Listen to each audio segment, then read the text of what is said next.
Bon dia a totes i a tots, benvinguts i benvingudes un dia més a Entre Comarques. Després d'un xicotet descans per vacances, tornem amb nova informació sobre el nostre territori. Comencem parlant de poesia. Tenim amb nosaltres al plató a Pilar José Martínez. Ella és poeta amateur i acaba de publicar el seu primer poemari editat, Poensamientos. Pilar, benvinguda al plató. Gracias, buenos días y muchas gracias. Abans d'endinsar-nos en el que és el poemari que el tens a les mans, jo també el tinc per ací i ara parlarem d'ell, de com s'estructura, de quins temes trobem dins.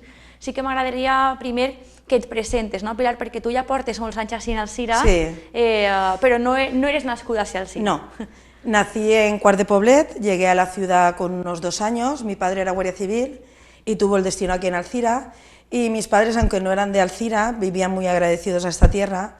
Entonces mi padre ya nunca buscó otro destino que no fuera Alzira. Entonces me siento alcireña como la que más. Luego nací el día de San José, que eso también es muy valenciano, en Quart de Poblet, porque el hospital militar estaba allí, todos los hijos de guardias civiles de esa época hemos nacido allí, de la Comunidad Valenciana. Y nada, siempre he sido muy... A la hora de contar anécdotas y eso, las teatralizaba un poco y tal. Y ahora con 50 años, pues... he editado mi primer poemario.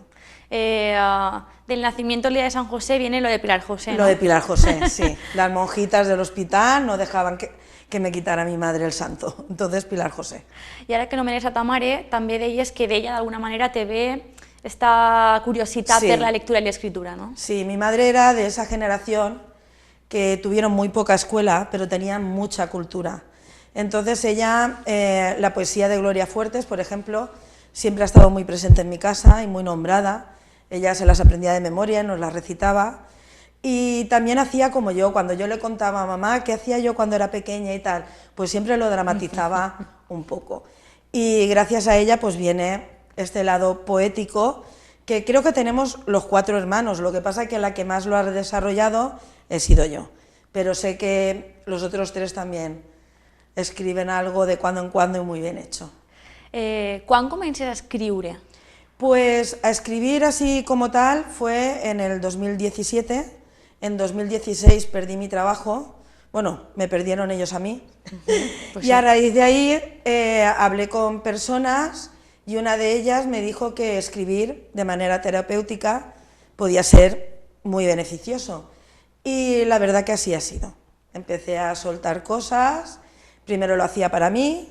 Luego en 2017 cayó gravemente enfermo mi marido y quieras que no, pues el tema recurrente era él, por lo que habíamos pasado, su superación y eso. Y empecé a subirlo a las redes. Empecé a subirlo a redes y hubo una persona, una amiga mía muy metida en cultura, Lola, que me dijo, dice, esto está mal hecho. Digo, pues si no escribo bien, no me sigas más.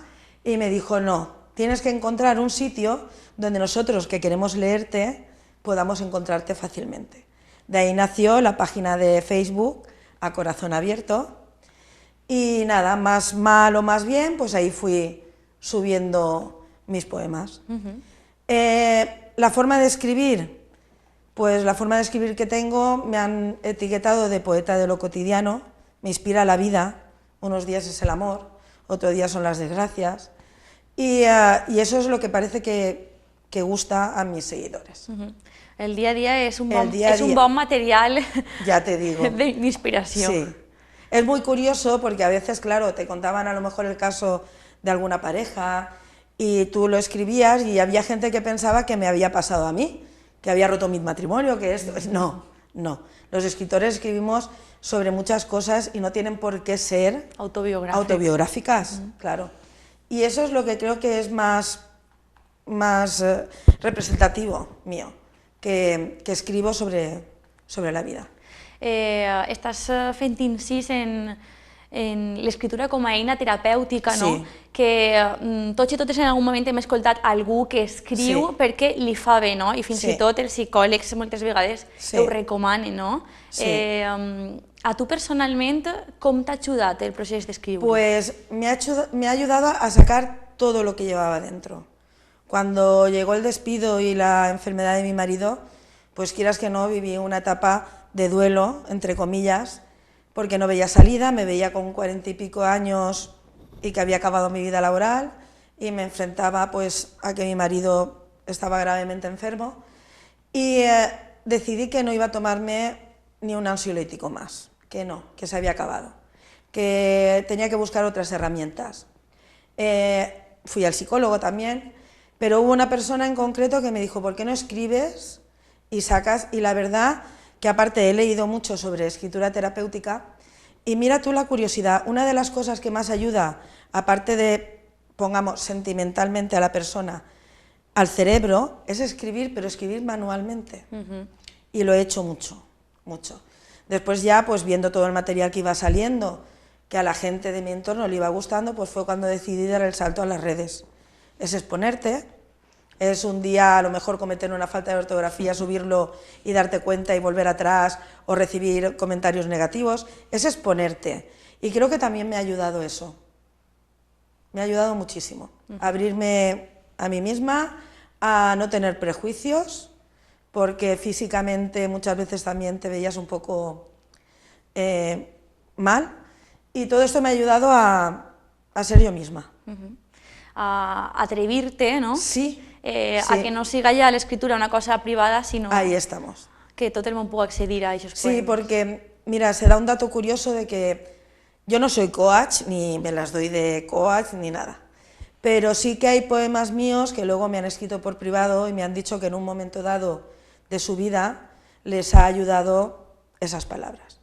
E incluso lo han guardado para leérselo cuando están de bajón y todo eso, pues quieras que no, a ti también te ayuda. Claro que Te da sí. un poco de miedo.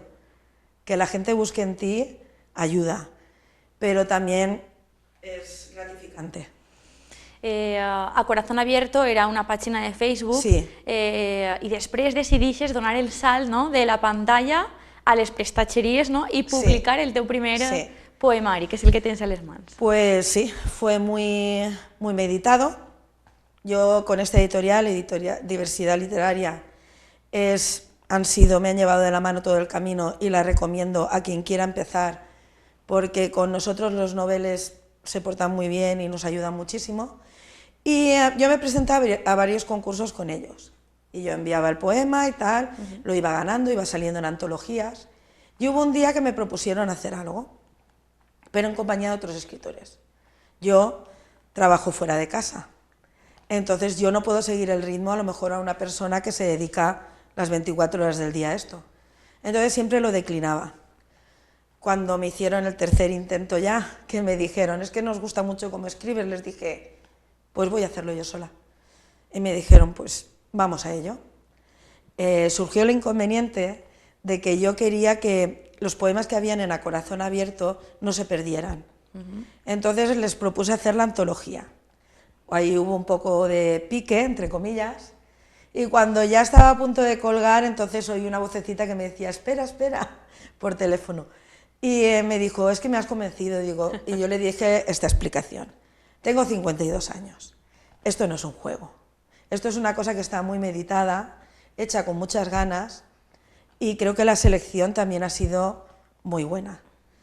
Gracias a Dios ha salido muy bien, vamos por la tercera edición, no son ediciones muy largas, no me preguntes la cantidad porque no llevo la cuenta, se me ha ido un poco de las manos. Bueno, pero lo importante es la tercera. Sí, sí, entonces ha funcionado muy bien.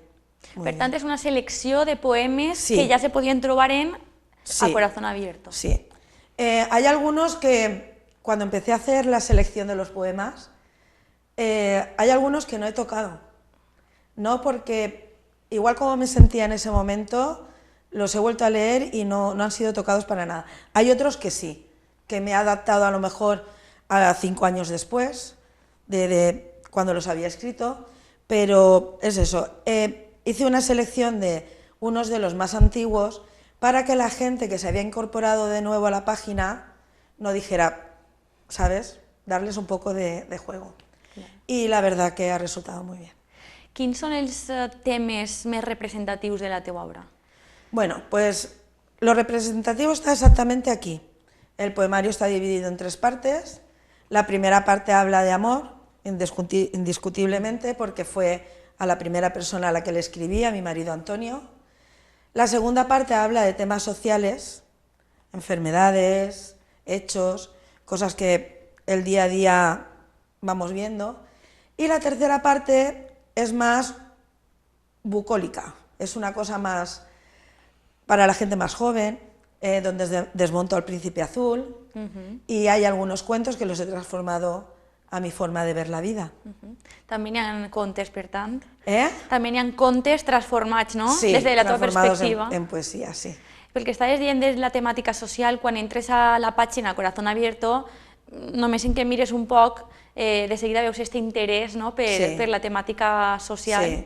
També una manera de connectar la creació artística en el dia a dia i també en temes fins i tot polítics, entenent la política com a tot el que ens atravessa dia a dia, tots els temes que ens atravessen. Sí.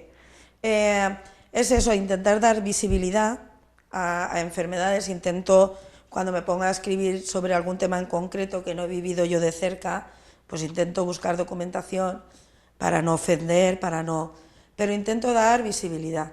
Entonces cada vez que, mira, me guío mucho por el Hospital de la Ribera, que son cuando te ponen, hoy es el Día Mundial del Autismo o esto, pues entonces yo me pongo, digo, voy a ver si sale algo y les doy un poco de visibilitat.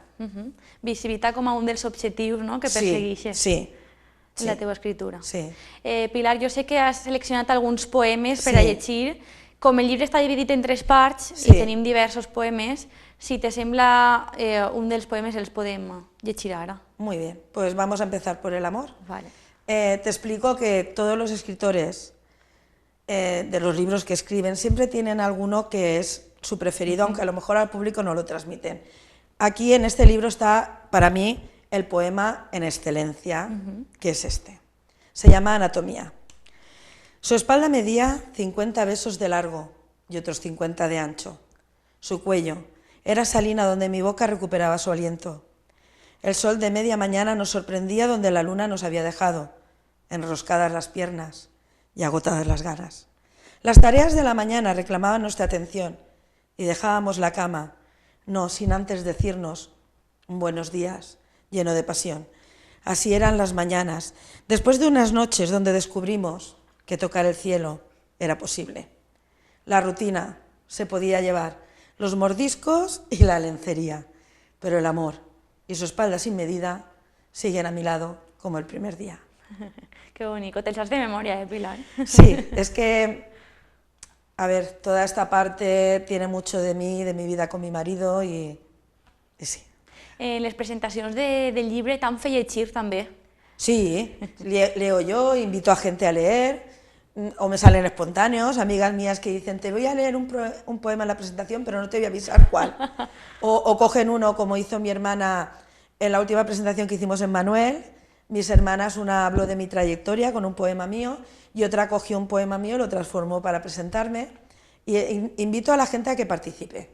Siempre busco a gente local, de la localidad que conozco, y las animo un poco a que lean.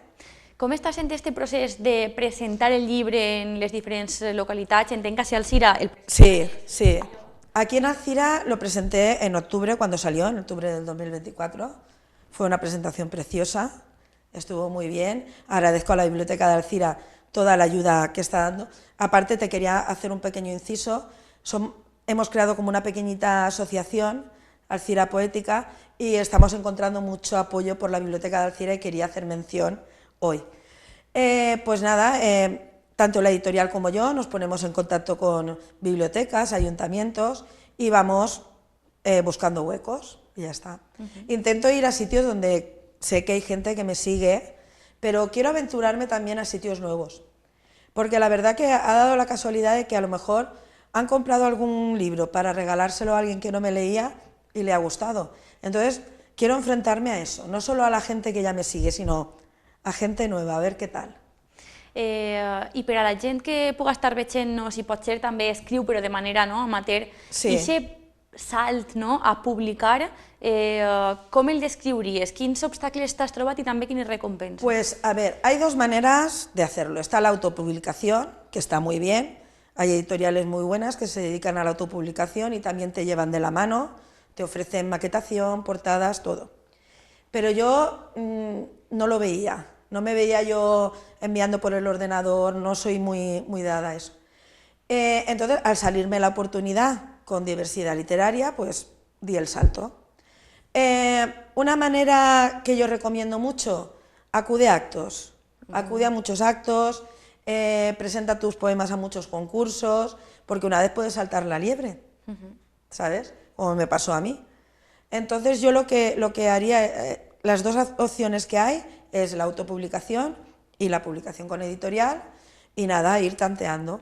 Yo la verdad que llevo mucho camino recorrido, muchos intentos, hasta que al final ha salido. I clar, el que tu dius és molt important, fer contactes, fer connexió. Mucho. Conèixer també altra gent, ¿no?, que està en el món. Sí, seguir a gente que también se dedica a la escritura. Yo, por ejemplo, como hago muchos poemas personalizados, pues programas de radio, personajes del cine y televisión, también he escrito sobre ellos. He escrito, desgraciadamente, también algún requiem que se ha hecho viral, como a Pau Donés, y cosas así para ir dándote a conocer. Todo lo que se queda en un cajón nunca va a ver la luz. Tienes que, y aunque te arriesgas, porque lanzarte a las redes sociales, claro, yo no registro mis poemas. Si yo tuviera que registrar cada uno de los poemas que escribo, estaría toda la vida en la oficina de registro mercantil. Entonces te arriesgas a que hagan un copia y pega, pero en fin. Des d'ací, per favor, la importància de sempre citar la font. Sí, por favor, por favor. Cuando cojas un escrito de alguien, por favor, menciona su nombre, porque es muy importante. Pilar, estaves dient que tu també has fet poemes per encàrrec. Sí. Parla'ns un poquet d'això. Sí, pues bodas, vamos, la BBC, bodas, bautizos y comuniones, pero también he logrado entrar en el mundo de las fallas, que ha sido algo muy importante para mí. He escrito poemas, pleitesías para falleras. Quiero nombrar la falla de aquí de Alcira Sanchudes, fue la primera que confió en mí, y a cada presentación que iban, su fallera mayor, Noemi, entregaba un poema personalizado a cada fallera mayor, escrito por mí, y aquello fue todo un reto, todo un reto. Ya no solo por el valenciano, también escribo en valenciano, aunque no lo hable constantemente, y me encanta, porque escribir en valenciano y leer en valenciano es música, es música. Y lo de fallas, pues lo escribo en valenciano. Avisando a todo el mundo de que escribo el valenciano que hablamos aquí, en la Ribera, claro. Y resultó muy bien y me abrió un pequeño camino en el mundo de las fallas. Entonces estoy muy agradecida, llevo unos años saliendo varios libros de fallas.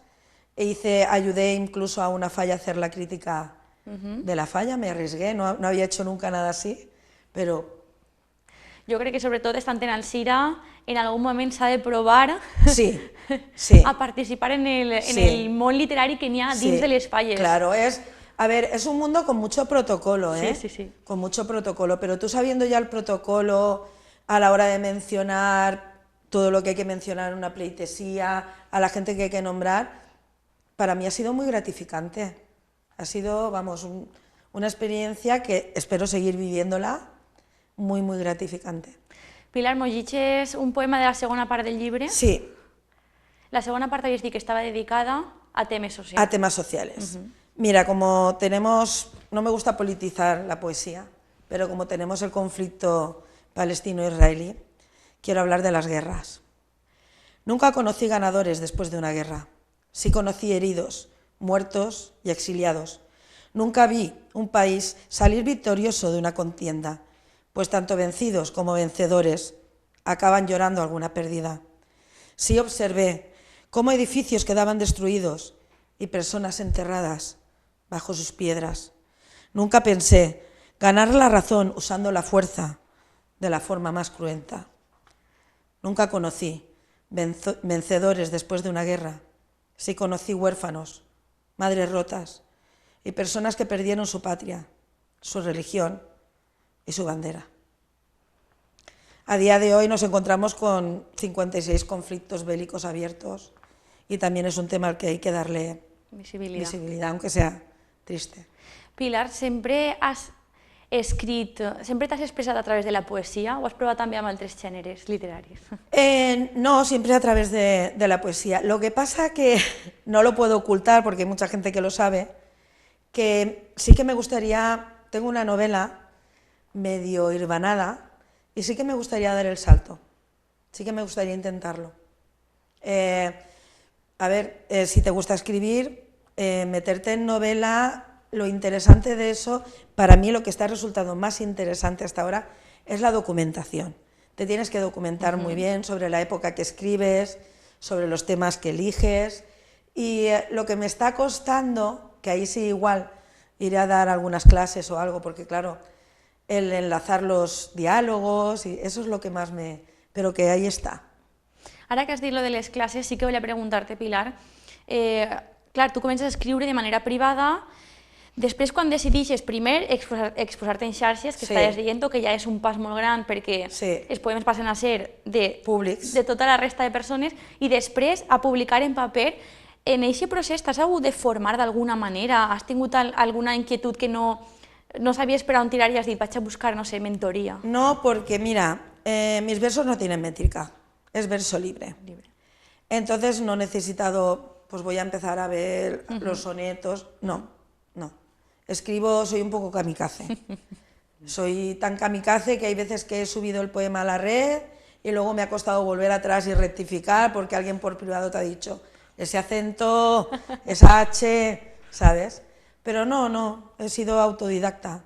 He leído mucho, que eso te ayuda. Lo que pasa es que ahora estoy leyendo menos, lo siento por mis compañeros, porque te da miedo contaminarte.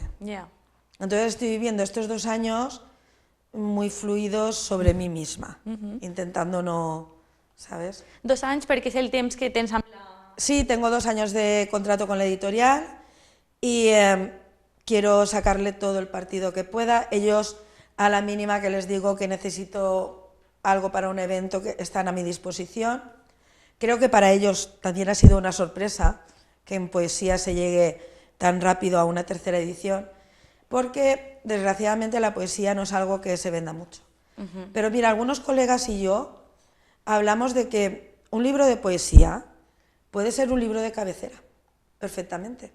Porque tú un día lees una poesía y te resulta de una manera, y al día siguiente la lees y te resulta de otra. Entonces fácilmente podría convertirse en eso, en un libro de cabecera. Y a mí me encantaría saber que lo vais a utilizar para eso. És veritat que els llibres que contenen poemes són diferents perquè no és un llibre que estigues llegint de manera cronològica o que tots els dies llegis un ratet, com sí que fas en una novel·la. El pots tindre ahí i consultar-lo un dia perquè te recordes que hi ha un poema que a tu aquest dia te farà bé i te connecta amb alguna cosa que t'ha passat, i pots tornar al cap de 3 anys al mateix llibre i ja no te recordes, ostres, este poema no me'n recordava, de com me va fer sentir en aquell moment. És un llibre que no importa com tornar-lo a llegir. Els llibres de novel·la, les novel·les costa més a lo millor de uf, jo ja me l'he llegit, tornar-me-la a llegir, però els llibres de poesía es como que están fechos para revisitarlos. Sí, están para deleitarlos. Yo hay gente que me lo ha comprado y a lo mejor me ve al cabo de 2 semanas y me ha dicho, aún no me lo he acabado. Yo, no te lo tienes que acabar. O sea, tienes que cogerlo un día, abrir por el principio, otro día por el medio y otro día por el final. Claro que sí. Yo es que he recordado un libro de poesía que me regaló una amiga y posaba para cuando tengas los pies fríos y la mente inquieta, ¿no? Me encanta. A mi també, i sempre recordo aquesta cita perquè a aquest llibre he tornat molts anys després i l'he anat llegint a boig, però sempre com que en alguna poesía que dic, ai, ara era el moment de llegir. ¿Sabes qué me ha pasado a mí con Gloria Fuertes? Gloria Fuertes tenía una poesía muy fácil, como la mía, porque la mía la verdad que es una manera de enlazar letras muy facilona, no lo oculto. Ella también, pero tú cuando eras pequeña los memorizabas sin encontrarle a lo mejor mucho sentido. Cuando mi hija cumplió 9 años, le regalé un libro de Gloria Fuertes y una noche hojeándolo le encontré todo el sentido del mundo. Y por eso digo y ratifico que es lo que tú dices. Hay que deleitarse, hay que leerlo un rato y dejarlo, volverlo a coger, es así. I ja que estem arribant al final de l'entrevista, sí que m'agradaria també que compartires amb la gent que ens està veient consells, reflexions, missatges, perquè com dèiem abans, molta gent escriu de manera terapèutica, no tot el món vol acabar publicant, però pot ser que hi hagi gent que sí que vulgui donar aquest pas, per a aquesta gent i també per a la que no, animar-la a seguir escrivint. Mira, en primer lugar voy a decir una frase que se ha dicho mucho estos años, porque se ha dado mucha visibilidad a la depresión, a la ansiedad, y pedir ayuda es de guapas, y es así. Yo en su momento tuve que pedir ayuda, me la dieron y la verdad que fue muy bien. Escribir, claro, es un complemento de la ayuda que te pueden dar. No puedes tampoco coger un problema y abocarlo a la escritura. Pero como complemento, claro que sí. Sobre cualquier tema que se te ocurra, sobre tu vida, sobre tus hijos, sobre lo que quieras. Y escribir a mano. Escribir a mano ayuda muchísimo. Molta gent porta diaris, no? Sí. Y en el día a día, encara que sigui escriure 2 línies de «Avui m'ha passat això». Luego es muy gratificante cogerlo y leerlo, o el día de mañana para tus familiares, o cuando tú no sabes expresar cómo te sientes, puedes decir, toma, léete esto, esta soy yo y así me siento ahora. Anem pel tercer poema, Pilar, de la última part del llibre, que havies dit que era més bucòlica, ¿no? Pues sí, vamos con, a ver qué preferís, un príncipe encantado o un hombre libre. Te invito a besar ranas, 1 kilómetro a la redonda. Dejemos la ciudad, repleta de príncipes azules, sin reino, sin caballos, sin coronas de bellas piedras preciosas. Te invito, y no te decepcionaré, te daré a besar las mejores, pues lo que me da la edad es que sé reconocer lo que son ranas coronadas y otras ranas sin nombre. Vamos, no perdamos el tiempo, y verás cómo te ríes, y cuando una rana trepe a tu brazo, entonces tú decides si deshaces su encanto, si prefieres un hombre libre o un príncipe encantado. Deies que esta part està un poc dedicada a les noves generacions, ¿no? Sí, porque en mi casa, mi sobrina, mi hija, las veo como unas jóvenes amazonas que se enfrentan a este mundo donde hay pues mucha hechicera y mucho príncipe azul que después resulta que destiñe. Entonces, en esta parte les doy algunos tips que a lo mejor les pueden ayudar. Pilar, Poensamientos, per la tercera edició. N'hi ha presentacions encara pendents d'agendar, ¿no? A partir de setembre, entenc. A partir de septiembre empezamos otra escalada de presentaciones. Moltíssimes gràcies per haver-nos acompanyat, els nostres millors desitjos per al poemari i estarem seguint-te de prop. Gracias a vosotros. Quería, si me permites, saludar a toda mi familia, a mi marido Antonio que se ha quedado en casa hoy y dar un beso muy grande a mis compañeras de ICFC que se han quedado trabajando en el turno de 6 a 2, mientras yo me he venido aquí a hablar de mi libro. Y quería, porque la verdad que han sido un apoyo increíble, toda la fábrica, los 3 turnos me han apoyado increïblement. I han hecho posible la tercera edició. Des d'ací el nostre agraïment també, no? Tota aquesta gent que t'ha donat el seu suport i ha format part d'aquest èxit, no? Sí. Que entenc que suposa per a tu haver publicat el poemari. Gràcies. Gràcies, Pilar. Nosaltres ho deixem així de moment i ens anem fins a El Palmar per a tornar a veure com va anar la romeria del Crist de la Salut, que és un esdeveniment únic perquè porten el Crist pel mig del llac de l'Albufera sobre una barca.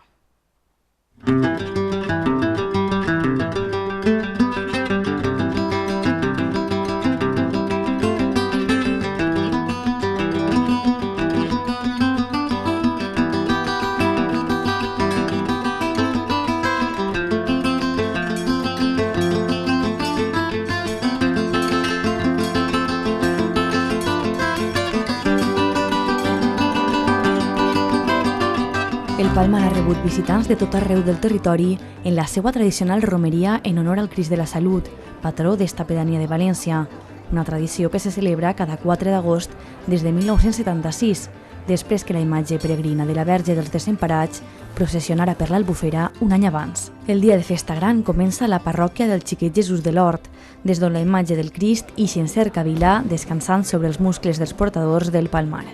A la plaça es reuneixen clavaris i camareres del Crist, falleres majors de València, autoritats convidades i veïns i veïnes que llancen alabances al patró en el seu camí fins a l'embarcador.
El Palmar celebra una de les seues cites més emblemàtiques, la romeria del Crist de la Salut, un moment molt esperat per la localitat i també pels veïns i veïnes dels pobles del voltant, fins i tot de València capital. Cada 4 d'agost se celebra esta romeria pel mig del llac de l'Albufera. Nosaltres hem pogut pujar a una de les barques on la gent comparteix menjar i sobretot comparteix la devoció pel Crist de la Salut.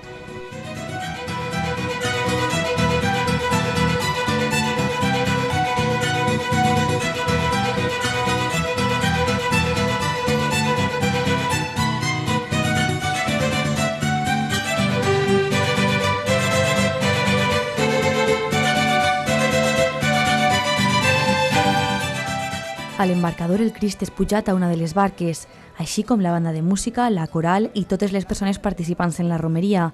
Enmig de la travessia, totes les barques paren per escoltar l'oració a càrrec del pàrroc Antonio Teruel, que recorda la tragèdia del 29 d'octubre i beneix les aigües del llac. És algo molt especial que jo crec que no se pot expressar en paraules perquè és una cosa que se du al cor. A més, ho visqueu des de dalt de les barques, no? Tot el món s'embarca, fins i tot els músics i el Crist. I la coral. Jo sempre dic que encara que no sigues una persona devota, que és molt bonic vindre a veure per lo especial que és. L'Albufera, no? El llac caracteritza la vida en el Palmar, no? Perquè li dona vida en tots els sentits. Som l'epicentre, el Palmar som com te diria? Sí, exacte, com ha dit el poeta, exacte, el reboi de l'ou. No ho he pogut explicar millor. Es convidaria, encara que no siguin creients, per lo especial que és viure aquesta tradició tan nostra.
la romeria participa la cofradia de portadors, que són els que porten la imatge, els clavaris i les camareres del Crist, que s'encarreguem d'organitzar un poquet la festa.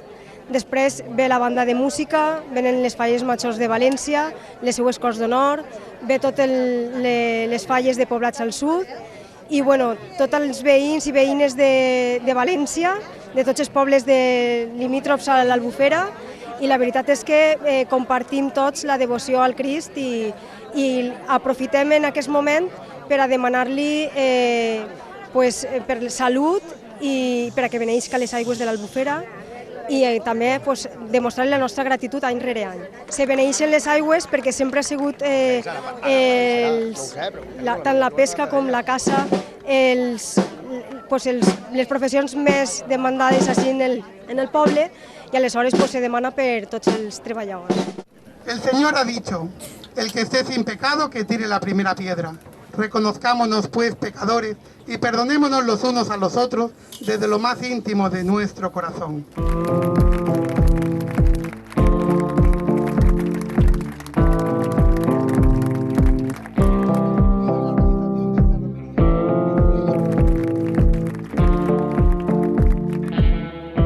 Sí, jo estic com a convidat. És cert que mon pare sí que és portador enguany, però jo només vinc a mirar d'espectador. Què significa ser portadores en el Palmar? Això és molt gran, i més gent que és de fora del poble, perquè mon pare és de València i nascut a Alacant, però així tenen la germanor entre pobles i sempre conviden a gent de fora a ajudar. Comentàvem fora de càmera la germanor entre un poble, no? O sigui, el Palmar i un poble de la Ribera. Exacte. La família de ma mare totes són d'Algemesí, allí tenim la Mare de Déu de la Salut i així el Palmar és el Crist de la Salut. Més germanor impossible.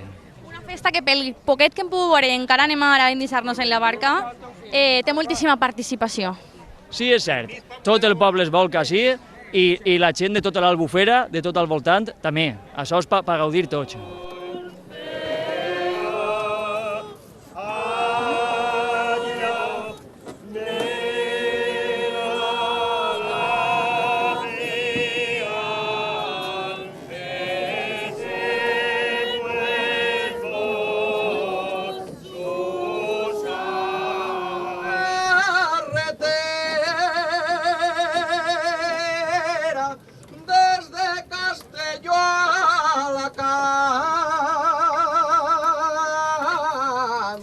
Desde Castelló a Alacant.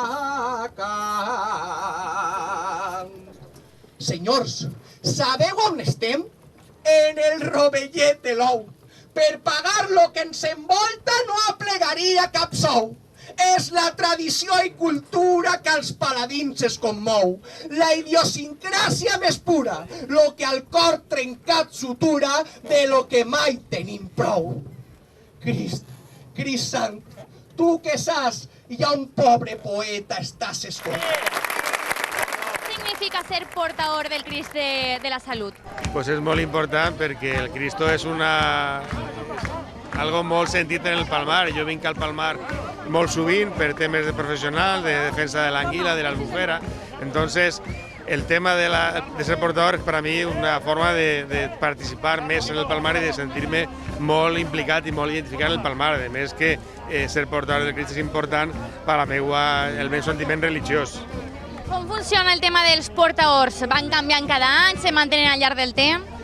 No, els portadors són sempre portadors, òbviament. Així com els clavaris i les camareres canvien, els portadors sempre som els mateixos. Crec que va ser 6 o 8 anys que es començà aquesta tradició i bé, jo vaig entrar en la segona promoció i des d'entonces estic, òbviament, la gent més major deixa un poquet de portar, però participa en totes les qüestions, però els més joves són els que portem al muscle el Cristo. Una festa única, no? Una romeria enmig del llac de l'Albufera i, com veiem, molt participativa. És una romeria única en tota Espanya i en tot el món. Això de portar a un Crist al mig del llac és molt bonic. Fa uns anys se va fer una romeria en tots els Cristes crucificats de tot el voltant. I això va ser molt important. Va vindre Don Antonio, que entonces era l'arquebisbe de València, es va fer una festa molt important i a més és molt necessària la romeria perquè pareix que això és una festa, és un folklore, però el sentiment original, que és de beneir les aigües perquè tinguen bona pesca i bon producte, és molt important, i sobretot ara que l'albufera està mal, l'albufera està enferma, i entonces toca arreglar-la. Jo sempre dic en les meves conferències que els valencians podem ajudar a arreglar-la mitjançant mesures tècniques i més, però quan no podem més, que el Cristo de la Salut del Palmar ens tiri una maneta, perquè si no serà molt difícil de recuperar, però té solució, l'albufera té solució i els peixos tenen solució. El Cristo del Palmar, l'ajuda del Cristo.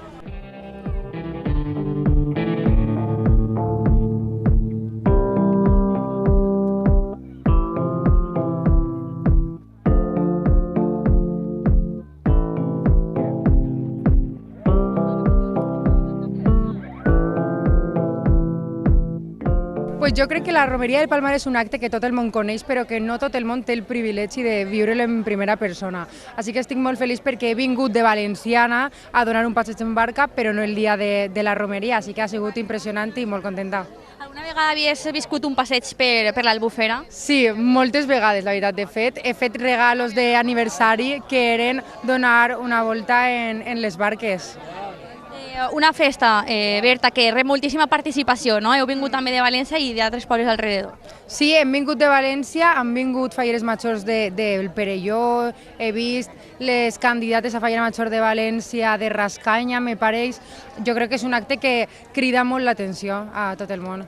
I com convidaries a la gent a participar?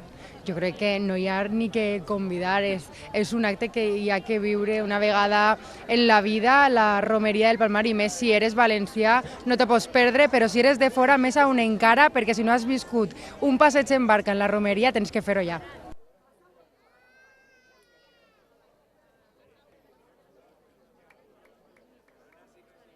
¿Es la primera vez que venís a ver la romería? No, debe ser la tercera ya. ¿Y cómo es que conocéis esta fiesta? Bueno, porque veraneamos en Valencia habitualmente y leyendo el periódico, pues hace ya unos cuantos años vimos que había una romería aquí. Bueno, lo vimos no leyendo el periódico, porque siempre venimos cerca a pasear por la Albufera o cosas así, y entonces nos enteramos por aquí y nos ha encantado. Hombre, el encanto que tiene la Albufera en sí, más luego después las barcas, la gente que mueve, todo en conjunto forma un todo completo, diría yo. Cristo que le ves en romería por lo que son el agua, eso pues llama la atención.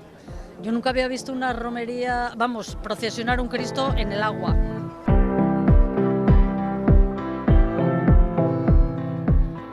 La romeria acaba quan el Crist torna a la parròquia, una tradició que al 2026 complirà 50 anys i que, a més de mantindre viva la devoció al patró, reforça un objectiu comú per part de tots els que visiten esta joia situada al bell mig de l'Albufera, cuidar del llac, que és present i futur del Palmar.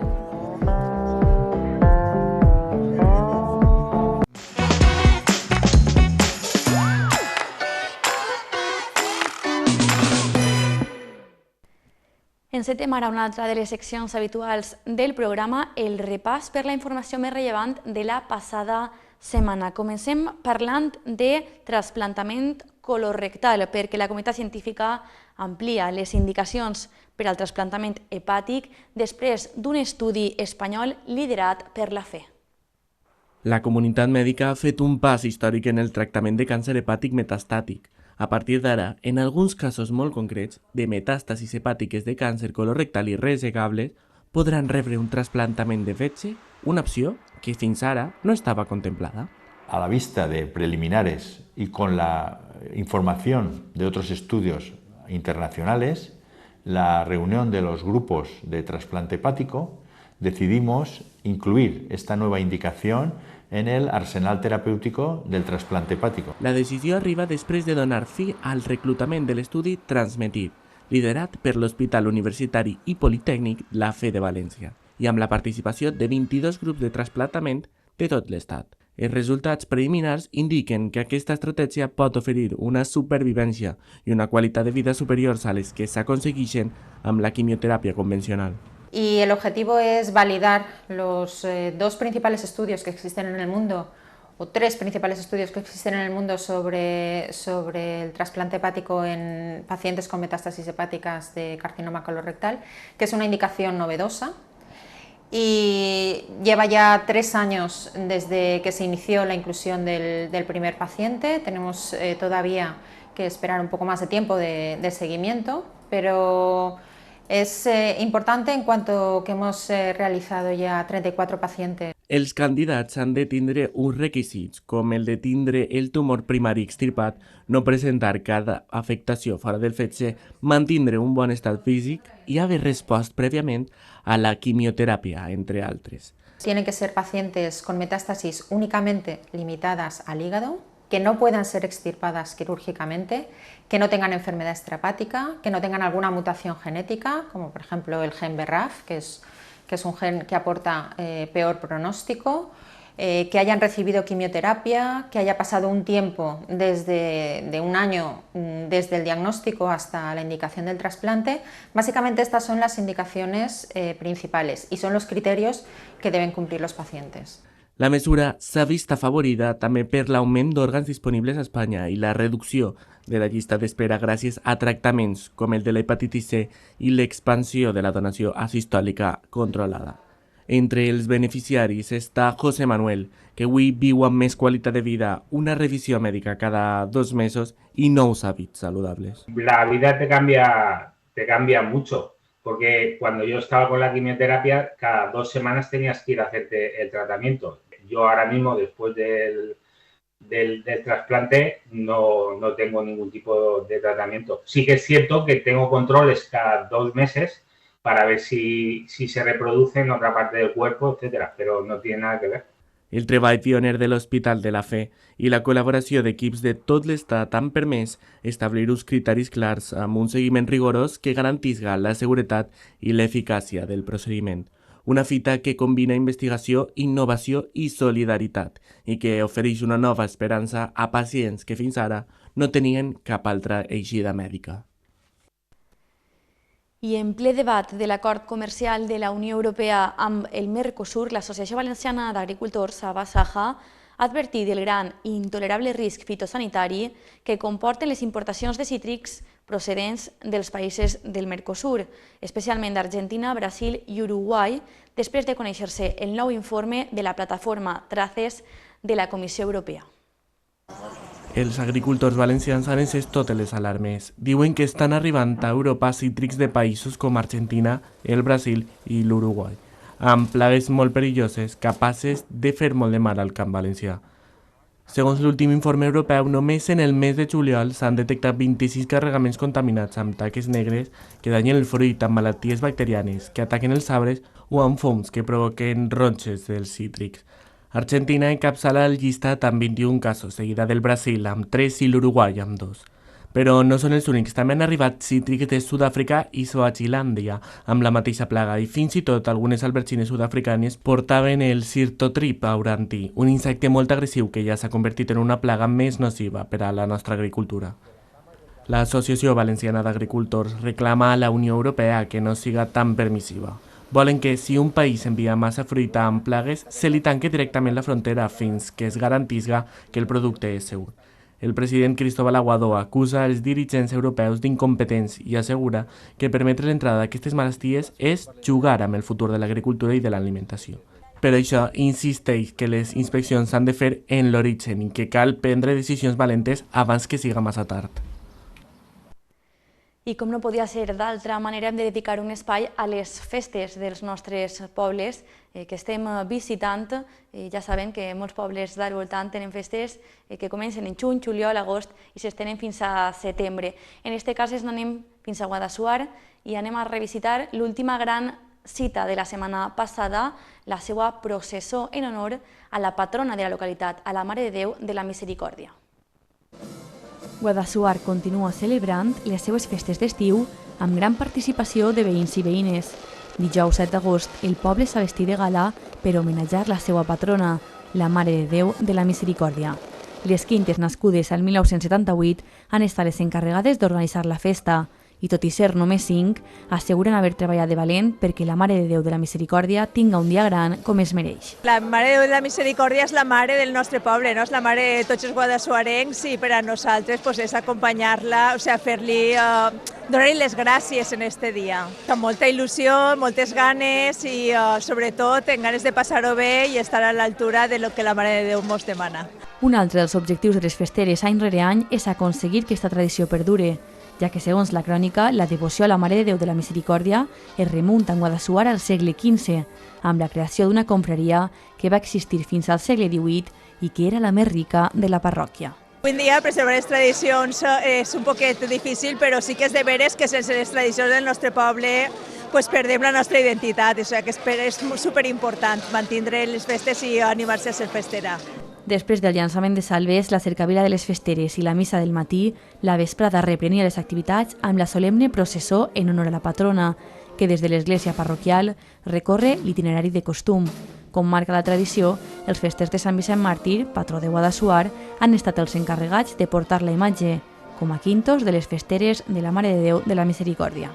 Els festers de Sant Vicent estem per ajudar en tota la promoció de les festes religioses, culturals, socials, al llarg de tot l'any, i és molt especial, especialment les nostres quintes de la Misericòrdia. I avui és un dia d'estar portant l'anda. A banda de les festeres del 2025 i d'altres anys, participaren a la processó les festeres de la Divina Aurora del 2025, familiars i acompanyants i devots i devotes de la Mare de Déu de la Misericòrdia, junt al clero i la corporació municipal, precedits per la música de Dolçaina i Tabal i seguits per la banda Unió Musical Santa Cecília de Guadassuar. Així mateix, i en representació de les noves generacions, els Júniors La Misericòrdia s'adheriren al seguici. El dia de la Misericòrdia, la nostra patrona, i a més acompanya el nostre nom, de Júniors, entonces tenim que estar segur. Tots els dissabtes fem activitats per a xiquets, per a que aprenguen valors de fe, de cristianisme, i al final de l'any, sobre l'estiu, fem un campament per als xiquets. Portar el missatge de Crist a les vides dels xiquets, però no ho fem d'una manera tradicional, com si diguem, sinó que ho fem mitjançant els jocs i activitats, que així és més divertit i també veuen a Crist com un amic. A més, enguany, les celebracions són especials a Guadassuar per partida doble, després de les tràgiques conseqüències de la dana del passat 29 d'octubre. En aquestes festes religioses, però també que formen part del nostre mes d'agost i comencen, jo crec que amb moltes ganes, amb molta il·lusió i sobretot després de tot el que hem passat, jo crec que la gent té ganes de festa, té ganes de retrobar-se, de germanor i crec que és un moment molt especial per a tots. L'Ajuntament jo crec que tots els anys està al costat dels festers i festeres, recolzar-los en tot el que se puga i animar-los a que això té que continuar viu. Abans de fer l'entrada de la imatge de la patrona a l'església, Pirotècnia Crespo va disparar un castell de focs artificials. La Mare de Déu de la Misericòrdia va arribar al temple portada a muscles i banyada amb pètals que veïns i veïnes llançaven des dels balcons.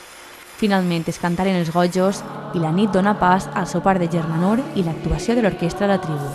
Així Guadassuar es prepara ja per a la segona setmana gran de festa. Visca la Mare de la Misericòrdia! Visca! Visca la nostra Mare! Visca! Visca la Reina Patrona de Guadassuar! Visca!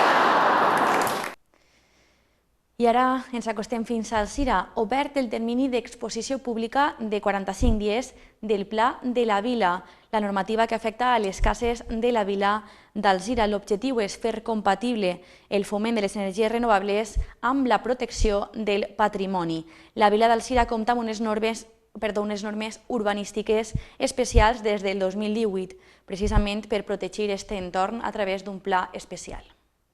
L'àrea d'urbanisme reformula el Pla Especial de la Vila per fer-la compatible amb la instal·lació de plaques solars i afavorir la transició ecològica.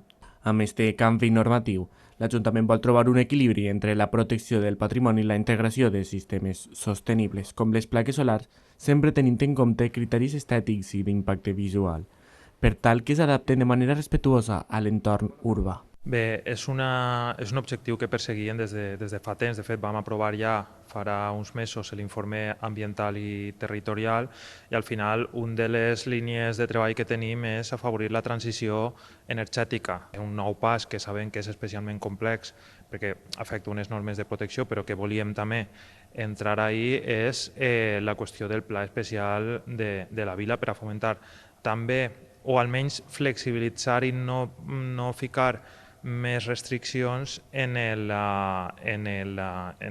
que és l'entorn de la vila, sempre tenint en compte, lògicament, les particularitats de la protecció patrimonial i arquitectònica de l'entorn.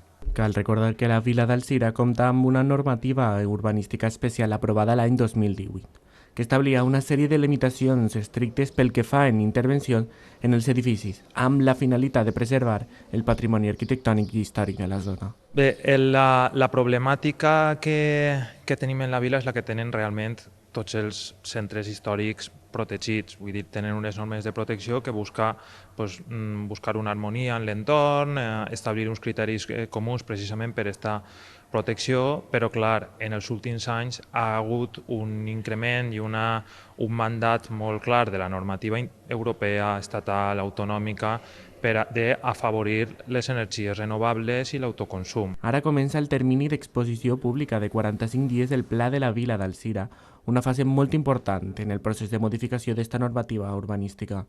Això significa que durant 45 dies naturals, qualsevol persona, ciutadà, tècnics, col·lectius veïnals o entitats poden consultar el nou document, fer aportacions, presentar al·legacions o suggeriments abans que s'aprovi definitivament. Durant aquest període d'exposició pública, el document es pot consultar a través dels canals oficials, com el web de l'Ajuntament o les dependències d'urbanisme, i és una oportunitat perquè la ciutadania participi activament en el model de ciutat respetuosa que volen per al futur. I acabem parlant de València, perquè l'Ajuntament està executant els treballs de neteja del nou llit del riu Túria amb l'eliminació de sediments arrossegats per la dana del passat 29 d'octubre. L'Ajuntament de València ha posat en marxa els treballs de neteja del nou llit del riu Túria, en el tram comprès entre la CV400 i la B31, dins del terme municipal. L'actuació es centra en la retirada de restes vegetals, arbres i sediments acumulats als pilars dels ponts de la zona, arrossegats durant la dana el passat 29 d'octubre del 2024. El Ayuntamiento de Valencia se va a encargar de la parte más al este del nuevo cauce, es decir, desde el puente de la V31, de la pista de Silla, hasta el de la CV400, el que está detrás de nosotros, detrás de la pasarela de la Solidaridad. Estos 6 puentes, con este tramo que son unos 2 kilómetros 300 metros, es lo que el Ayuntamiento de Valencia ha acordado con la Confederación para proceder a su limpieza. Consiste en 2 equipos con 3 especialistas y 3 peones que van retirando de las zonas donde debajo de los ojos de los puentes y en las pilastras se van arrastrando los troncos, que los verán ya aquí detrás de nosotros, se van troceando y se van cargando en un camión y se llevan a vertedero, a la planta que está autorizada para su tratamiento. La intervenció assumida pel consistori amb mitjans propis a través de la empresa SAP busca garantir la correcta evacuació de l'aigua en cas de nous episodis de pluja torrencial. La longitud del tram és de 2,3 quilòmetres. Desbrancar, trossejar i apilar en el lloc de generació de les restes verdes existents en els pilars dels ponts seran les tasques que realitzaran al nou llit del Túria. El regidor Carlos Mundina ha denunciat la poca resposta per part de la Confederació Hidrogràfica del Xúquer i critica la lentitud de la resposta. L'Ajuntament de València ha pres partit i després de donar llum verda s'ha posat en marxa. Ante la evidencia y que nosotros seguíamos insistiendo, y esto es muy importante, en la proximidad de la temporada de lluvias, que el cauce debería de estar por lo menos limpio de todos los enseres, de todos los arrastres, de todos los residuos, de toda la vegetación que arrastró la dana, por lo menos tenerla en condiciones. Saben que cada vez se producen estos episodios de danas, antes a lo mejor era en el mes de octubre, pero el año pasado ya tuvimos un episodio finales de agosto, principio de septiembre, y la alcaldesa tenía muchísimo interés en que el Ayuntamiento de Valencia limpiásemos y estuviese el nuevo cauce en las mejores condiciones. Amb aquesta actuació, el consistori pretén protegir la ciutat davant futurs episodis meteorològics extrems que ja comencen a produir-se més sovint, i alhora reclama una millor coordinació i resposta per part dels organismes competents en matèria hidràulica. I com els dèiem abans, hem repassat moltes de les festes de les nostres comarques. Ens hem fet ressò també, a banda de les festes de Guadassuar, de les festes de Polinyà, Paiporta o Aldaia. I si estan atents als nostres informatius podran també fer un tast de les festes d'Albalat de la Ribera, que ja han començat, i este matí han celebrat un torneig d'escacs, o les festes d'Alcàsser, que avui celebren el seu berenar de majors. També continuen les festes de Benifaió i esta nit tindrà lloc el 6è concurs de mantó de Manila de la població. Fins així el nostre repàs per la informació més rellevant de la passada setmana i, com diguem, si estan atents als nostres informatius, podran seguir la informació de les nostres comarques de prop. Els deixem ara precisament amb una de les cites de les festes d'Aldaia del 2025, amb el sopar de majors que homenatja la labor dels majors i pensionistes de la població.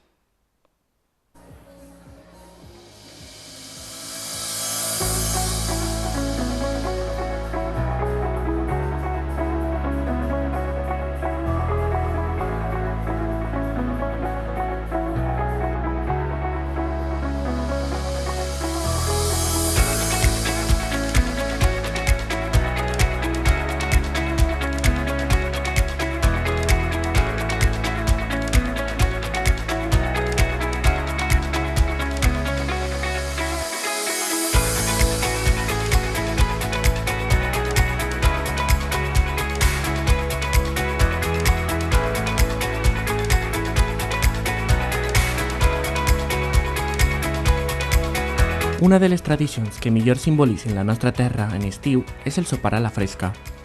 La plaça de la Constitució es va convertir en un autèntic saló a l'aire lliure, on milers de veïns i veïnes van plenar les taules amb moltíssima gana.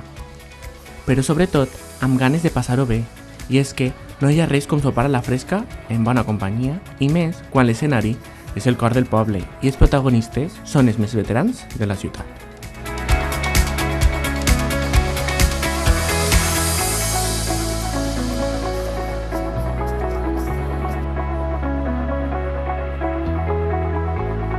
Quina jornada anem a veure avui, així en Aldaia? Bueno, pues el sopar per jubilats, molt bé.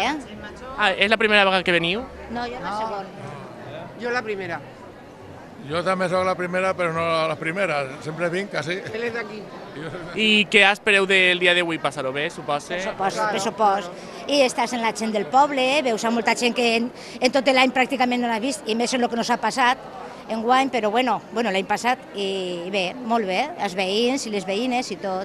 ¿Sabeu una miqueta que aneu a sopar? ¿Teniu alguna idea? Pues más o menos, si es como el año pasado, sí.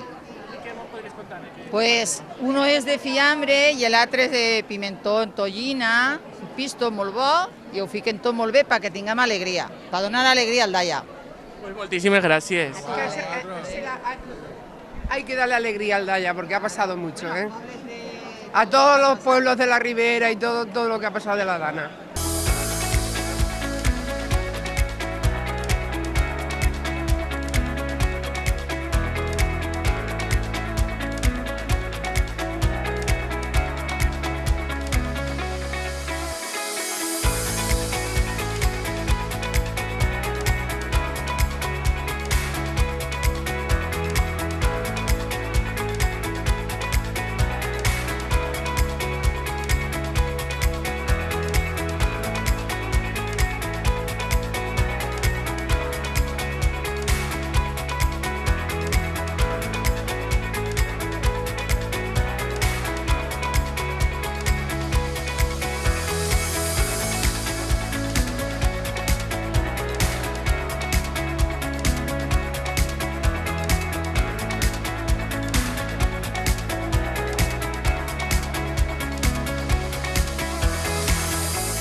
Els ventalls, com no podia ser d'altra manera, es van convertir en un accessori imprescindible per suportar la calor d'una nit d'agost, que va fer honor al seu nom. Però ni la temperatura elevada ha impedit que la plaça s'omplira de rialles, converses i aplaudiments. L'ambient era molt càlid, però sobretot superemocional. Un homenatge a tota una generació que ha vist créixer Aldaia i que ara recull, amb orgull, el reconeixement de tot un poble. pues pasarlo bien, divertirme un rato, porque no salgo nunca y esta noche que salgo, pues pasármelo bien. Durant el sopar no van faltar moments per al record, per al brindis i per al ball. I és que, com passa cada any, l'acte ha sigut una oportunitat perfecta per retrobar-se amb vells amics, fer balanç del camí recorregut i compartir antigues històries de la vida al voltant de la taula que ja hem sentit una i diverses vegades. Perquè en Aldaia la festa no és només celebració, també és memòria i gratitud, en un any on la població ha viscut un dels moments més crítics i recordats que quedaran en la ment de tots. Pues hoy una noche, además de ser muy bonita, está implantada desde hace muchos años porque es un reconocimiento a todas las personas mayores, aunque luego se galardona a algunas de ellas, a algunas familias, por su trayectoria, por su trabajo, pero sí que es verdad que la gente mayor espera esta noche pues esta cena de confraternización y como un acto más de las fiestas del pueblo.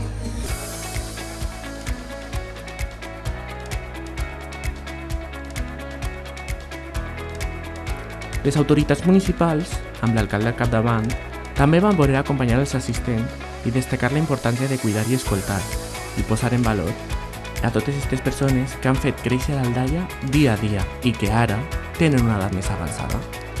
Han sigut un pilar fonamental per a la comunitat i continua sent exemple de fortalesa, de saviesa i d'esperit molt festiu.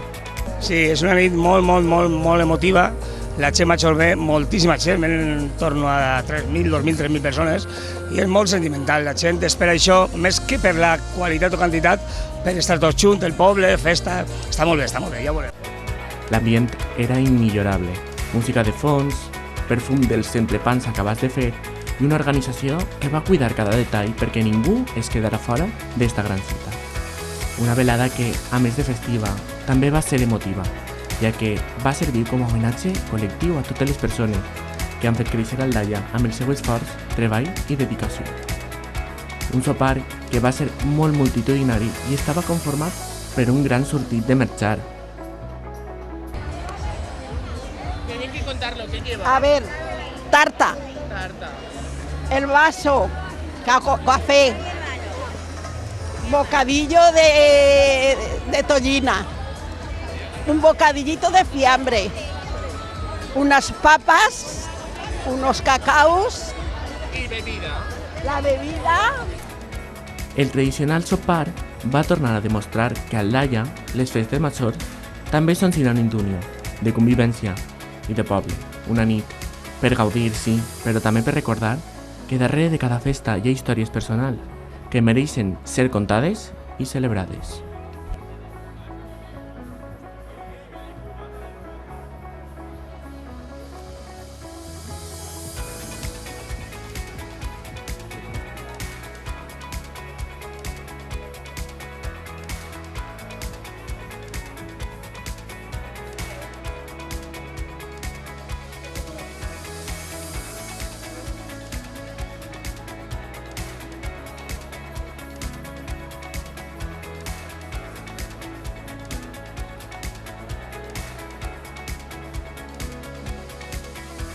Quins actes es queden per viure així en Aldaia? Pues ya nos quedan 3 días y nos quedan los actos principales y el día especial que es el día 6. Nos queda la Baixada del Cristo, que es un acto muy bonito, muy emotivo y donde el pueblo se vuelca con su patrón. Nos queda la procesión, por supuesto la mascletá, que está todo el mundo invitado a verla, la gran mascletá que vamos a hacer el día 6, festivo aquí en Aldaia, y luego la solemne procesión. La ofrena també, l'ofrena a la Verge de Crist, la cabalgata que ja la dic José i la potente mascleta que va tirar una mascleta molt xula, molt xula, molt xula.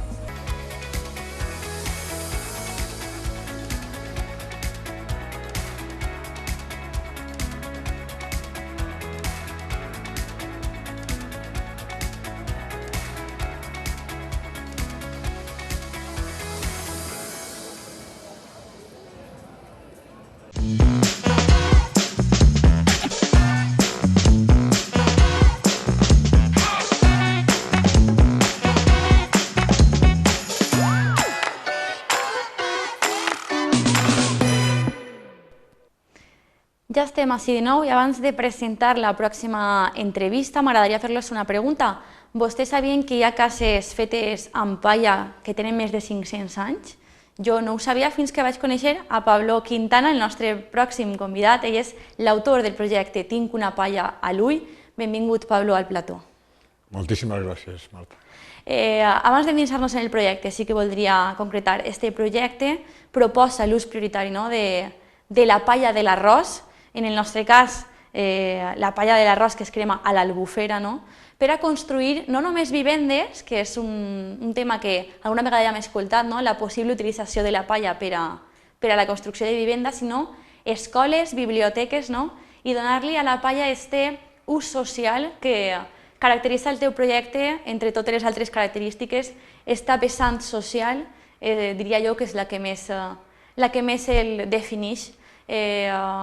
Pablo, en primer lloc, voldria que ens explicares per què este interés en la construcció amb palla d'arròs. Bueno, el interés nació gracias a un arquitecto, a dos arquitectos. Entonces me llamó una vez un arquitecto que se llama Ricardo Higueras. Ricardo Higueras, que no conocía yo de nada, y localizó mi teléfono porque vio una maqueta de un suelo de escenario, porque yo trabajaba en la ópera, en los montajes escenográficos en los teatros llamados nacionales. Entonces trabajaba en el Teatro de la Zarzuela, antes en el María Guerrero y luego en el Teatro Real desde su inauguración. Entonces yo era un tramoyista y lo que hacía era mover los decorados y montarlos y hacer los cambios de escena de la ópera. Entonces un arquitecto vio una maqueta mía que yo le dejé a un amigo de un suelo de escenario, porque aquellos montajes escenográficos que me atraían los reproducía a escala, me gustaban mucho las maquetas, y una vez reproduje un suelo de escenario desmontable y se lo dejé a un amigo para hacer un tablao flamenco en Madrid. Y el arquitecto vio la maqueta. Ricardo Higueras ve esta maqueta y preguntó quién era el autor. Entonces vio que al ser que era muy desmontable, pidió mi teléfono y me localizó. Y entonces yo recibí la llamada estando en el Parque Natural del Cabo de Gata, vivía en la casa, bueno, vivía en el huerto de unos amigos, vivía en medio de un huerto, en el Parque Natural, y me dijo, mira, yo no te conozco de nada, pero me han adjudicado un pabellón internacional en la Expo de Zaragoza, en la llamada Expo del Agua.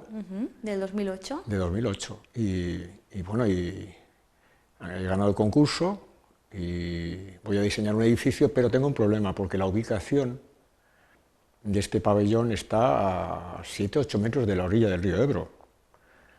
Y claro, puede ocurrir que durante la Expo se inunde el pabellón. Y claro, si se inunda el pabellón, pues me quedo sin el foro de debate de los clientes. Utilicé el término clientes y me llamó la atención porque dije, bueno, ¿qué clientes? ¿Y qué clientes son? Y se dice, bueno, no clientes, es que son pues más de 300 ONGs de todo el mundo. Es el pabellón que va a albergar a más de 300 ONGs de todo el mundo. Y yo me emocioné, y el pabellón de las ONGs, y me dijo, ¿y entonces qué ocurre? Tú, como has estado muchos años en el escenario, pues yo quisiera pedirte el diseño de las gradas del interior.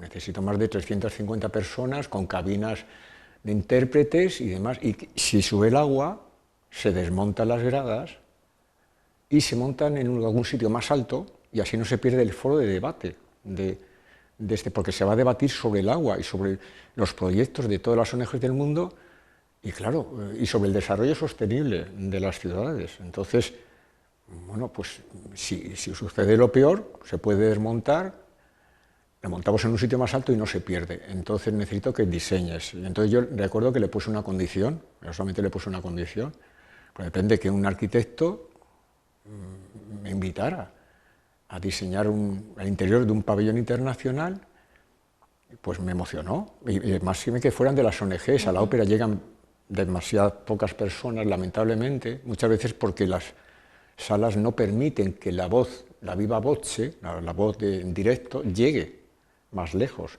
Se hacía muchas en forma de arco de herradura porque lucían el palmito los que iban, pero para llegar a 5.000 personas con la voz de una persona, pues hace falta una concha escénica, una sala muy bien diseñada. Entonces me invitó a este proyecto, allí conocí a Iñaki Urquía, el pionero de las casas de paja de este país, un arquitecto navarro fantástico, que era el coautor del pabellón, y nada, y me dispuse a hacer, estuve meses con un equipo de personas extraordinario.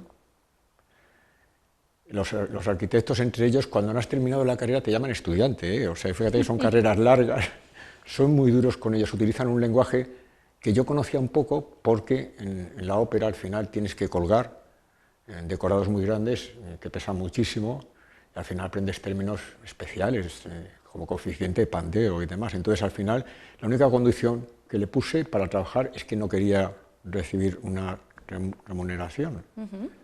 Este altruisme també defineix el teu projecte. Pablo, tu eres pensionista i tot el que li dediques al projecte ho fas de manera completament voluntària y en muchas ocasiones fins i tot posant diners, ¿no?, de la butxaca. Sí, al final sucede así porque cuando inicias un proyecto, cuando descubres algo bueno para todo el mundo, que es una información que ves que no llega a las personas, que te dan arquitectos, que me dieron arquitectos de todo el mundo y de este país, muchísimos de ellos. Entonces de repente descubres que no llega esa información al ciudadano y encuentras un tesoro que hay que repartir porque no llega. Entonces cuando me enteré de que el edificio iba a ser construido con paja de trigo, yo me quedé asombrado. Entonces, de hecho, cuando fui al estreno con Ricardo Higueras, pues me quedé en la puerta de entrada del pabellón internacional, del Faro, que se llamó el Faro, que parecía una choza gigante de barro, porque el acabado exterior era como una choza gigante. Y preguntando a la gente que entraba y que salía, no qué le parecían las gradas, que yo había contribuido a diseñar junto con algún compañero del Teatro Real, ¿sabes?, que invité a muchos amigos y compañeros a colaborar con el proyecto. No, yo le preguntaba a todo el mundo qué le parecía estar dentro del edificio construido con paja más grande del mundo, porque alcanzó 28 metros de altura. Y la gente me miraba como si estuviera loco. Porque no sabían que era de paja. Porque no sabían que era de paja. Ellos miraban y me miraban a mí, miraban el edificio y no veían la paja por ningún lado. Entonces, esto sucede en las casas de paja. En Europa, en algunos sitios, se empezó a poner muy de moda lo que llama la ventana de la verdad. Y entonces, en el interior, no en el exterior, en el interior de las casas se colocaba una ventana falsa. Y detrás de la ventana un cristal. Entonces tú abrías una ventana y hay un cristal y detrás lo que ves es que el muro es de paja macizo. Por eso se le llama la ventana de la verdad. Pero no se pone por el exterior, porque un cliché de las casas de paja es que una casa de paja entonces puede entrar cualquiera y dice, pues mira, tiene la misma seguridad que otra. Y antes te llevas un muro con una maceta, un muro de ladrillo con una maceta, que derribar o perforar un muro de paja de arroz, porque está comprimida. Para empezar a sacar de allí es como la viruta de un taco de madera, entonces realmente no tiene sentido. Entonces por eso algunas veces los proyectos tienen que ser altruistas, porque cuando tienes el interés de los ciudadanos, eso no se puede vender, porque eso vale más. Además a mí me pusieron a prueba el Tribunal de las Aguas, precisamente por su honestidad, ¿no? Porque me dijeron en principio que podía estar loco si quería hacer un proyecto sin una subvención. Me pusieron un reto, ellos me pusieron un reto. Me dijeron que si quería sacar adelante un proyecto solo con colaboración, tenía que demostrarle resultados. Després parlarem d'aquest acord de pau social, no? Però, Pablo, sí que voldria dir als nostres espectadors, clar, jo he començat dient un projecte que proposa la reutilització d'esta palla de l'arròs per a la construcció de vivenda, escoles, biblioteques, i parlant especialment del nostre context, la palla de l'arròs de l'Albufera. I ara estem parlant de l'Expo de 2008 de Saragossa i la gent dirà quina relació té una cosa amb l'altra, però és que cal dir que aquest projecte porta molts anys gestant-se, i si me permet sí que m'agradaria fer un pas més.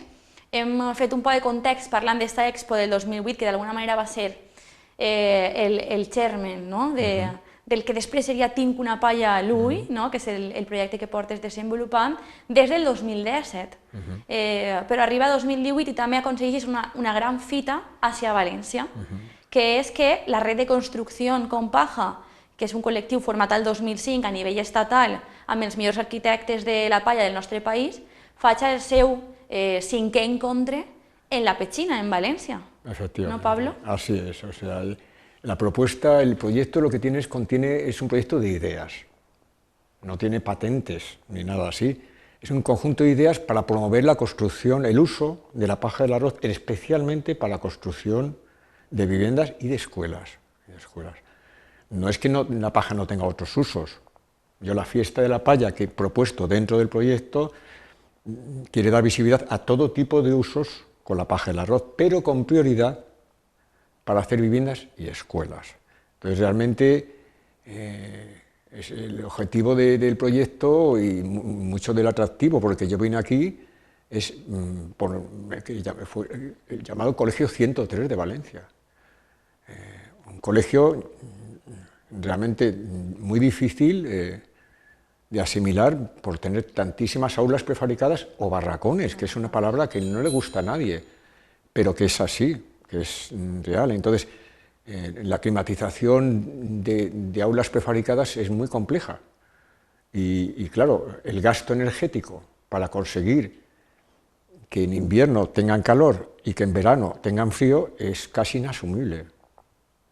Entonces yo, dentro de la información que descubrí sobre las estructuras con paja en toda Europa, pues descubrí que había un instituto entero cercano a París, del año 2015, con miles de metros cuadrados, que era un instituto construido con paja de trigo. Y el Straub Valley College de Montoul, de París, que siempre mi pronunciación es fatal. Y claro, me planteé, conocí las cifras de la Albufera. En la Albufera, Vicente Lladró, de las provincias, un gran periodista que conoce muy bien el tema, daban las cifras eran 75.000 toneladas de paja de arroz. Se queman habitualmente en la Albufera, 75.000 toneladas. Como tradición, se ponía como algo como tradicional. Bueno, que una cosa se haga durante muchísimos años no significa que tenga que hacerse siempre así, sobre todo cuando esa misma paja ya había arquitectos que estaban haciendo viviendas con ella. Entonces hice un cálculo a ver cuántas viviendas se podían hacer con 75.000 toneladas de paja de arroz. Y el cálculo era muy sencillo. Un edificio de 10.000 kilos, 3 pisos de altura, 40 metros cuadrados por planta. Pues 7.500 casas de 3 pisos de altura. 7.500 de una sola cosecha. Claro, eso lo consulté con Iñaki Urquía, a ver si el peso y el cálculo que yo hacía era suficiente o era una exageración. No, me dijo que era bastante adecuado. Claro, aunque solamente fuera la mitad, aunque solamente fuera una cuarta parte, porque sí, efectivamente, hay un uso con la paja del arroz muy importante, porque en las partes donde el humedal se encharca, es muy difícil rescatar bien la paja del arroz. Una vez pasan las cosechadoras, se embarra, y entonces quemarla, tradicionalmente como se quemaba, pues produce la ceniza, pues ayuda a eliminar algunas plagas y a preparar la tierra. Pero claro, el fangueo tradicional, mezclar toda la paja que sobra con la tierra, pues a pesar de que había estudios que decían que no perjudicaba la cosecha, pues realmente a la hora de la verdad la asfixiaba. Y si de repente caían lluvias, pues la anguila se perdía, toda la pesca se asfixiaba. Entonces, realmente el rescatar la paja, el darle un valor a la paja del arroz para construir, no viene de mí, viene de la información que yo he visto de arquitectos y de colectivos muy conocidos aquí en Valencia, como Cambuga, que es uno de los pioneros aquí con la construcción de paja y que ha hecho muy bien su trabajo y que ya han hecho varias casas de paja. Todo esto se puede ver en la red de construcción con paja, que actúa a nivel estatal, y hay planos, y no todas las construcciones con paja se pueden visitar, porque claro, tienen dueños. Yo lo que espero y lo que intento es promover que se hagan escuelas sobre todo, hoy 40 grados. 40 grados cuando hemos venido hasta aquí, Alcira, que para mí es un honor estar en la capital de la Ribera Alta. La verdad es que para mí, además que mientras entraba aquí la Dana, los habitantes de aquí, con el problema que tenían encima, fueron los primeros en ayudar a los vecinos de Algemesí. Entonces la verdad es que para mí es un honor estar aquí, en un sitio donde la gente es tan solidaria. Y todas las autoridades lo saben y lo hicieron, ¿no? Entonces, 40 grados de temperatura. Y me entero hace un par de días, porque yo soy ignorante para muchas cosas, hay que serlo para aprender, ¿no? Y reconocer que te queda mucho por aprender. El cortisol, que sube con el calor en las personas, es uno de los factores más importantes de estrés. De estrés. Y al final, el calor mata. Y por lo visto en esta comunidad hay más de 400 personas fallecidas por el calor en lo que vamos de año. Entonces, en un portal, he visto un artículo hoy en la prensa local que dice que los portales de las casas son casi refugios climáticos porque las entradas están hechas con materiales nobles, están más aisladas a lo mejor que los pisos y al final los portales de las casas son más frescos que tu propia casa. Entonces esto tiene que ver mucho con lo que no conocemos los ciudadanos de a pie, de lo que sí conocen los arquitectos muy bien. Las personas que estudian arquitectura están preocupadas realmente por la situación del cambio climático. Negar que existe el cambio climático, bueno, pues es algo casi criminal, porque és un hecho real. Has anomenat els arquitectes i has anomenat també a la Red de Construcción con Paja, que és un organisme que jo no coneixia, fins que me digués que existia este col·lectiu a nivell estatal de persones dedicades a l'autoconstrucció i també professionals de la construcció en palla, i estàs parlant dels beneficis que té la construcció en palla, per exemple, aquest aïllament tèrmic, també resistència, encara que sembla increïble, als sismes, als terratrèmols, o al foc, per exemple, i també, al cap i a la fi, la construcció en palla és ecològica en el sentit que la palla és un residu agrícola i després, si una vegada caiguera aquesta construcció, podria tornar a ser utilitzada, ¿no? Podria ser, és un material compostable. Totalmente, el residuo de cal y barro y paja, es un compost, es un manto orgánico. Entonces no genera residuos, genera un manto orgánico que se puede volver a reutilizar después de la vida útil que tenga, pero bueno, hay casas de paja de más de 100 años. Entonces realmente la palabra sostenibilidad es una palabra muy compleja. Es fácil usarla, pero es mejor, por ejemplo, utilizar kilómetro cero, que es residuos o que es bienes a kilómetro cero. Kilómetro cero son lo que viene a menos de 100 kilómetros. Entonces, el kilómetro cero de Valencia, utilizar la paja que sale en la albufera para construir en Valencia, pues caramba, más cercano puede ser. Más cercano ser. Dentro del proyecto hay una propuesta más bonita para mí. ¿Es lo de la fiesta? Sí. La fiesta después, Pablo. Vale. Que esto quiero que acabe el programa porque me parece un proyecto muy interesante. Pero sí que, com abans ho havia anomenat, tornem momentàniament al Congrés este del 2018. La Red de Construcción con Paja nació en el 2005, ahí está Ricky Nitzen, cuando vinieron aquí a Valencia. Para informar a la población de que existen las casas de paja, me pareció que era muy importante proponer un congreso de arquitectos, que primero los profesionales que se dedican a ello conozcan que existe y se relacionen entre ellos. Y al final esa fue la primera propuesta que hice más concreta, y la hice cuando llegué a Valencia con el proyecto, que me recibió pues Sergi Campillo y Consol Castillo, pero a poquísimo de enviarles una carta, porque yo lo primero que hice fue no informar a las personas dedicadas a la política, porque a mí me gusta decir personas dedicadas a la política. Si cosificar y decir los políticos no es adecuado.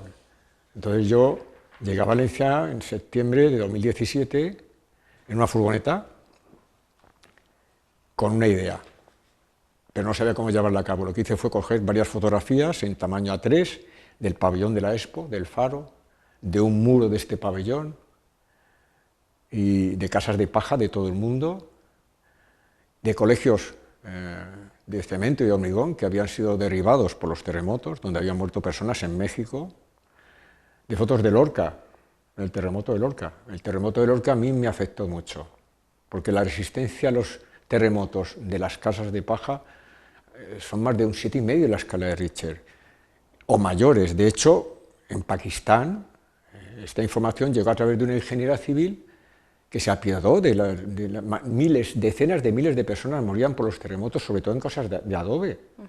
Entonces, ¿cómo no informar a las personas de que también tiene una resistencia sísmica tremenda? Entonces, el terremoto de Lorca me cogió a mí en el Cabo de Gata en 2011 y fue ya el detonante de poner en marcha una iniciativa para informar a todo el mundo de que con la paja del arroz se podían hacer casas, escuelas y viviendas antisísmicas. Entonces, bueno, la verdad es que tuve el honor durante la pandemia, en medio de la pandemia, en medio del encierro tan difícil que tuvimos todos los ciudadanos, de que me llegara el apoyo del alcalde de Lorca durante la pandemia. Yo encerrado en una habitación detrás del Ayuntamiento de Valencia y me seguían llegando apoyos durante la pandemia.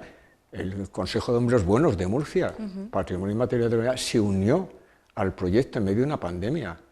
El colectivo de Fridays for Future, Juventud por el Clima a nivel estatal, se reunieron en medio de la pandemia y exigieron por escrito la construcción de escuelas con paja de arroz en todo el territorio nacional. Las personas más jóvenes de este país, nuestro futuro, nuestro presente, los que están en casa de sus padres, que con 30 años de edad o menos, que no pueden salir, porque los salarios, lamentablemente, aunque haya trabajo, no son adecuados, no son suficientes. Y aunque los precios de los intereses tipo de las hipotecas pues han bajado, sí, pero claro, pero los precios de las viviendas han subido. Entonces, al final, hipotecarse por 50 años cuando tienes 25, entonces el acceso a la vivienda, la propiedad de la tierra, los pisos de protección oficial, es algo muy complejo. Los ciudadanos muchas veces necesitan información para poder avanzar. Y bueno, la propuesta de cuánto vale el metro cuadrado de una construcción nueva, cuánto vale el metro cuadrado de una construcción con paja de arroz. Bueno, pues en Europa hay sitios donde valían 600 euros, 800 euros, 1.500 euros. ¿Cuánto vale hoy en día un metro cuadrado de vivienda? En Valencia, 2.500.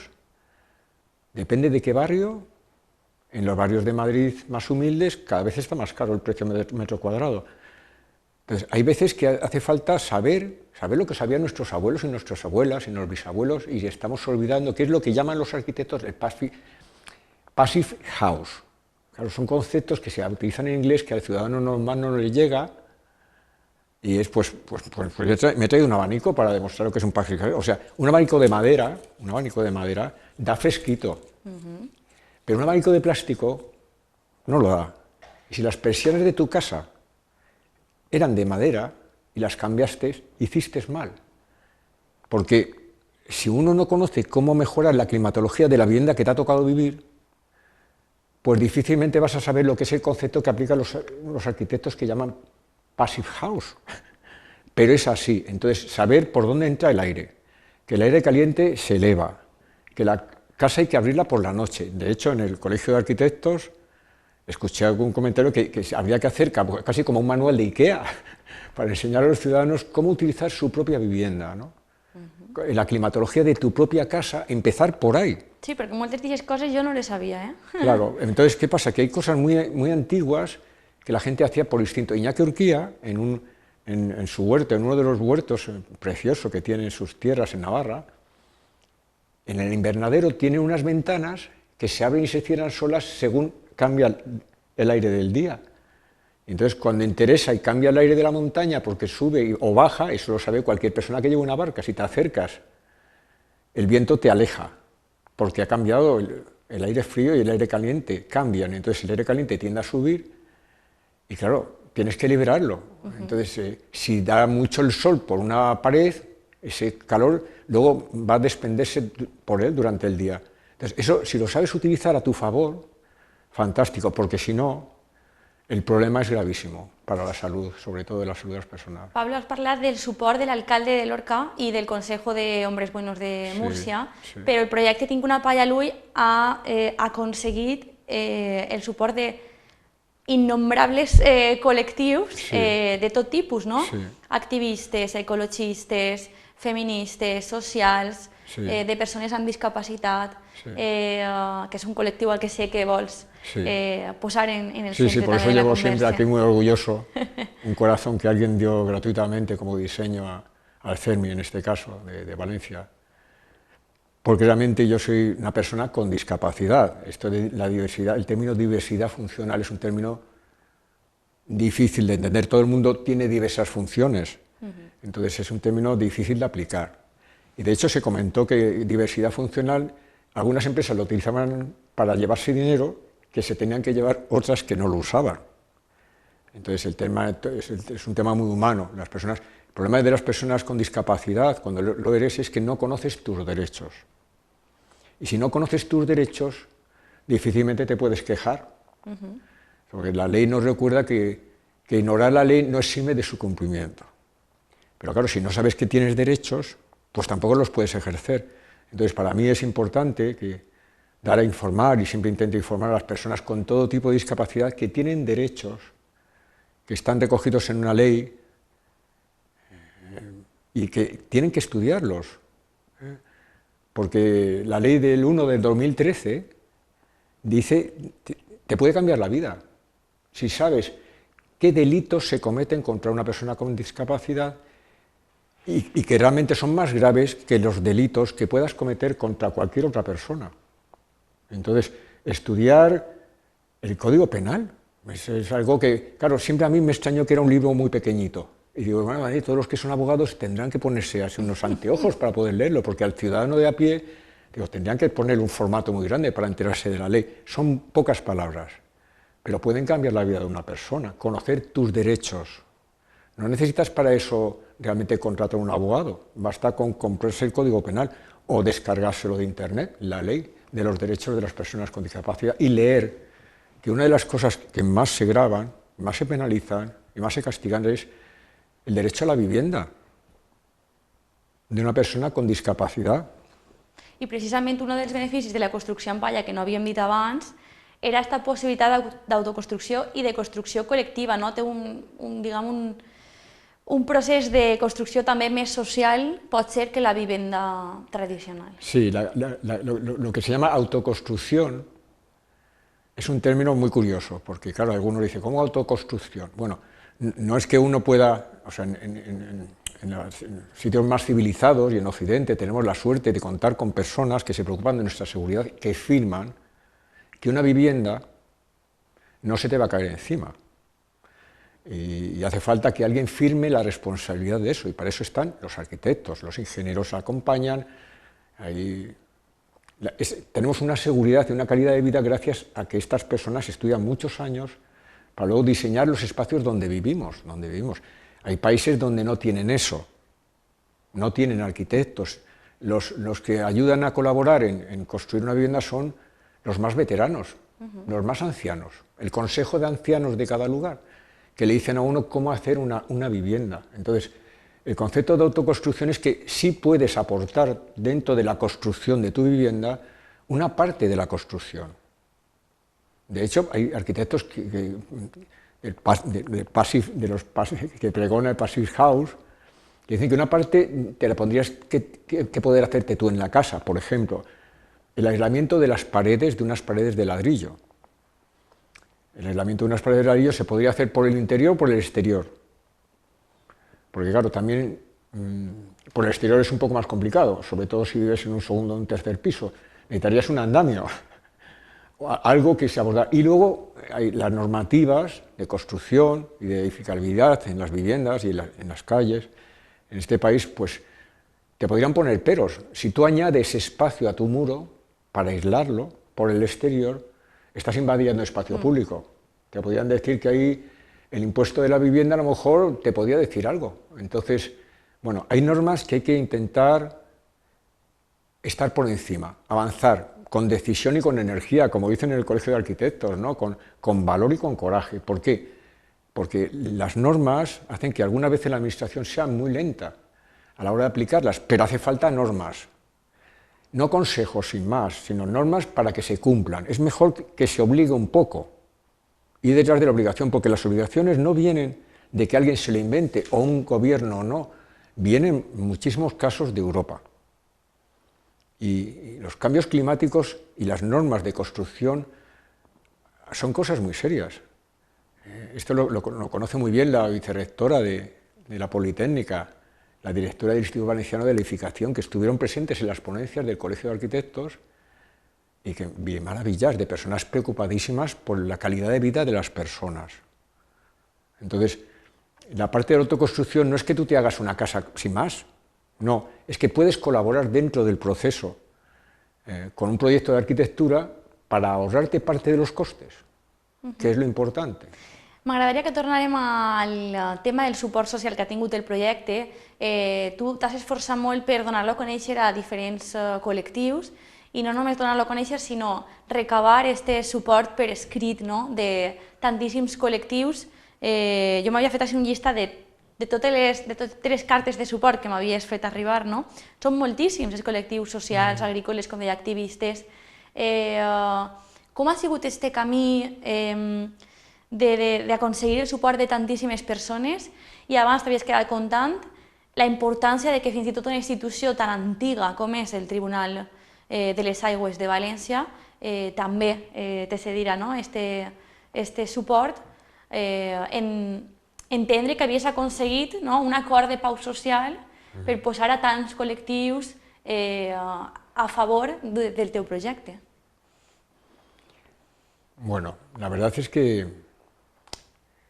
cuando tuve la idea de poner en marcha el proyecto, los seres humanos funcionamos por imágenes. Realmente una imagen vale más que 1000 palabras, es un hecho. Entonces, a pesar de que me gusta no utilizar fotocopias, ni tintas a color, ni químicos, pues al final hice, en la Politécnica, hice varias fotocopias en color, en A3, en formato grande, del pabellón internacional de las iniciativas ciudadanas, del muro de paja escala 1:1 del mismo, de varias casas de paja, de arroz y de trigo de todo el mundo, de las fallas, de las esculturas gigantes que se hacen en Japón, en un festival que se llama el Festival Ware, en Japón, que los estudiantes universitarios, viendo el exceso que tenían de paja de arroz, les dio por empezar a hacer esculturas gigantes con paja de arroz.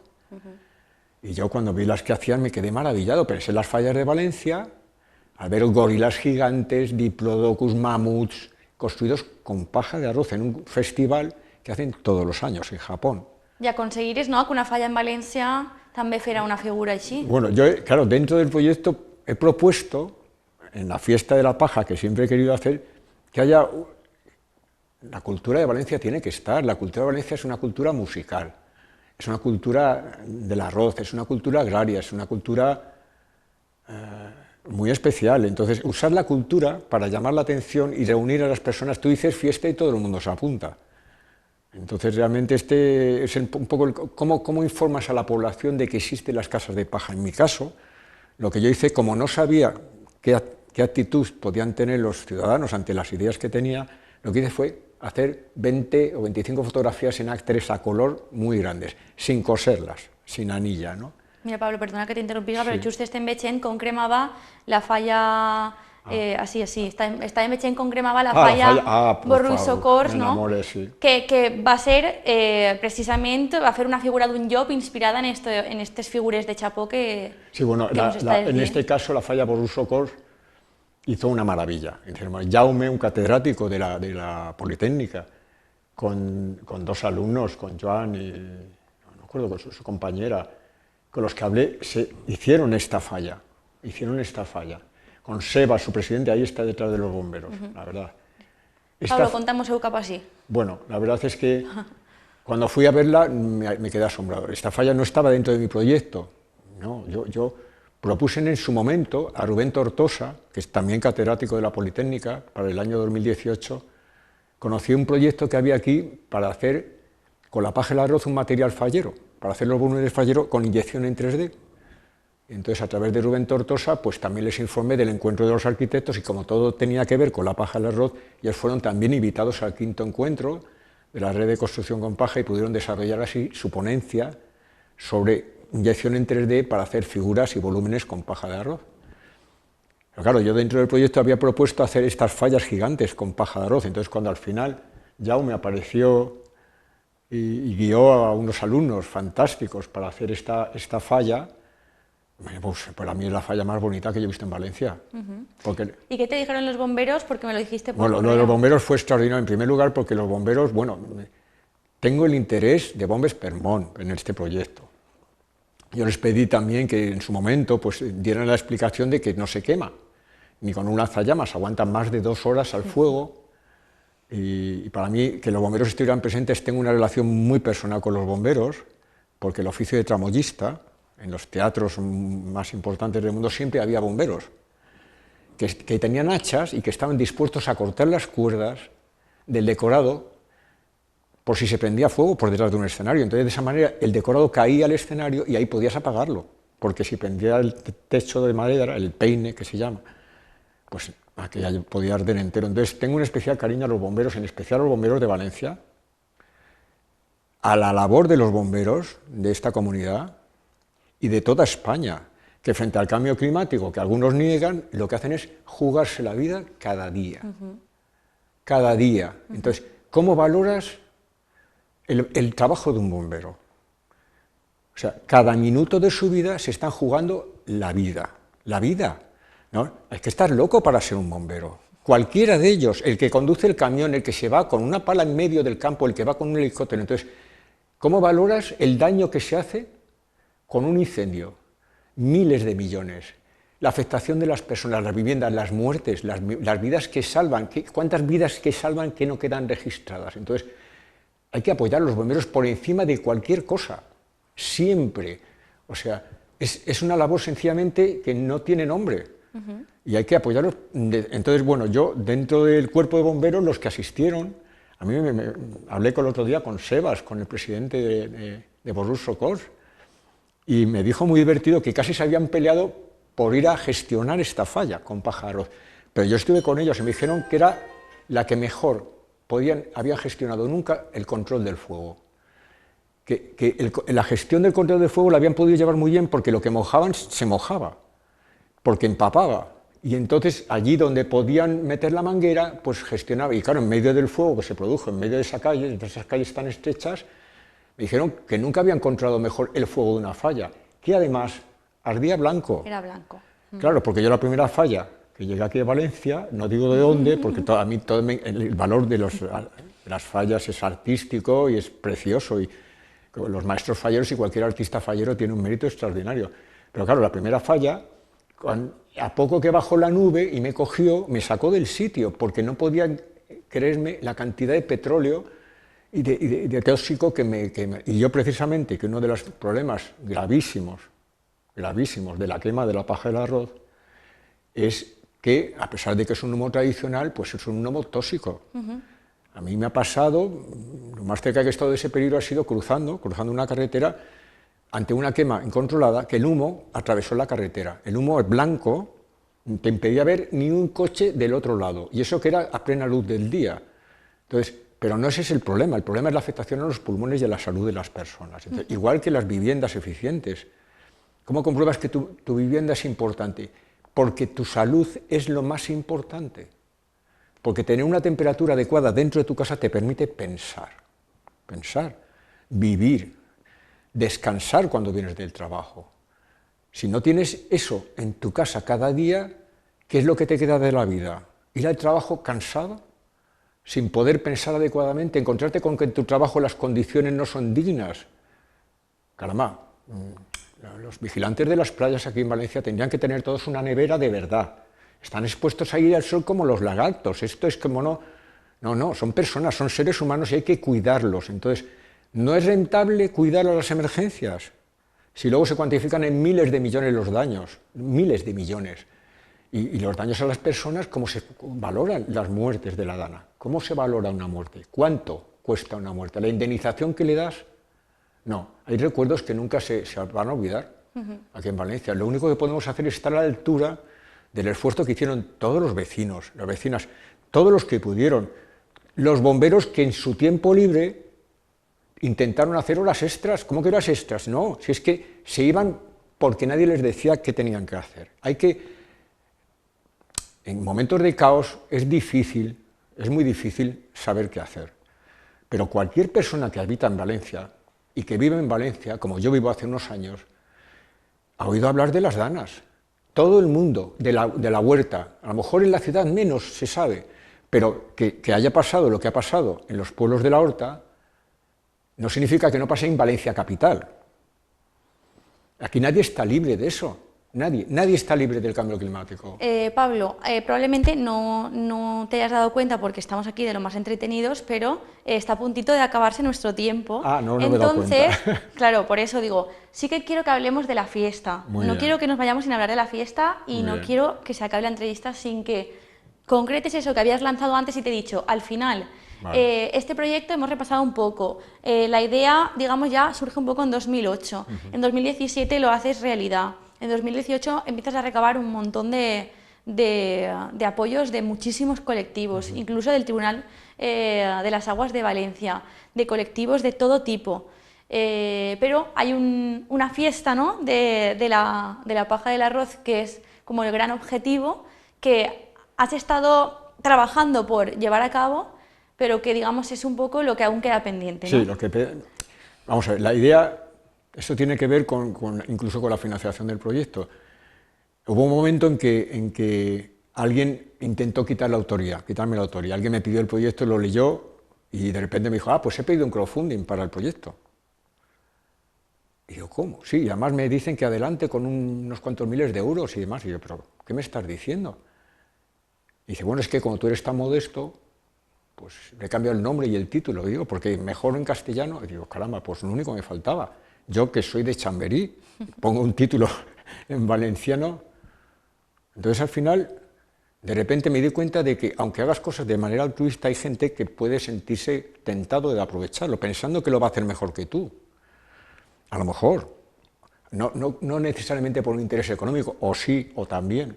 Entonces dije, bueno, pues le voy a regalar las ideas a dos ONGs que me gustan mucho, a Save the Children y a la Fundación Vicente Ferrer, que en India se queman millones de toneladas de paja de arroz, y me entrevisté con sus representantes aquí en Valencia y les dije el problema que tenía. Mire usted, para que no me hurten las ideas se las voy a regalar. Yo les regalo a ustedes las ideas. Dijeron, pero ¿cómo? Pensaron que era una patente comercial. No, me costó un poco hacerles entender que lo que eran unas ideas. Entonces ellos me pusieron un reto, me dicen, bueno, pero tú saca de las ideas aquellas que tú parezca que son las más originales, ¿no? Y así salió, y tuve que redactar el método Quintana. Entonces, al final, ¿cuál es la idea más importante de fondo del proyecto? ¿Cuál es la idea más original? Porque al final me la comentaba con muchas personas, que es usar la cultura de cualquier lugar del mundo para llamar a una fiesta después de la cosecha, y con la colaboración de todos los colectivos ciudadanos posibles y más necesitados de vivienda y de inclusión social, con la colaboración de todos en una fiesta cultural, hacer la casita del cuento de los tres cerditos, que técnicamente hay que llamarlo espacio de uso polivalente en forma de...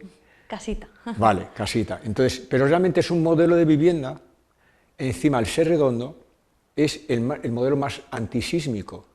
Entonces yo, que he sido, durante muchos años, he trabajado en los escenarios haciendo montajes escenográficos, en 10 minutos movíamos 3.000 metros cuadrados de escenario, y en 10 minutos poníamos 3.000 nuevos. Y entonces, ¿qué pensé? Bueno, pues que con la colaboración de todos, con música de fondo, con Pe Butifarra, con los cants del Batre, con los cants de Estil, con la música de Valencia, con las fallas de paja de arroz de fondo, en un recinto con profesionales de la construcción, pero con la colaboración de todos los demás, incluyendo las personas con todo tipo de discapacidad, pues hacer un modelo constructivo. Recuerdo que cuando Sergi Campillo me preguntó en cuánto tiempo, y yo le dije, en un día.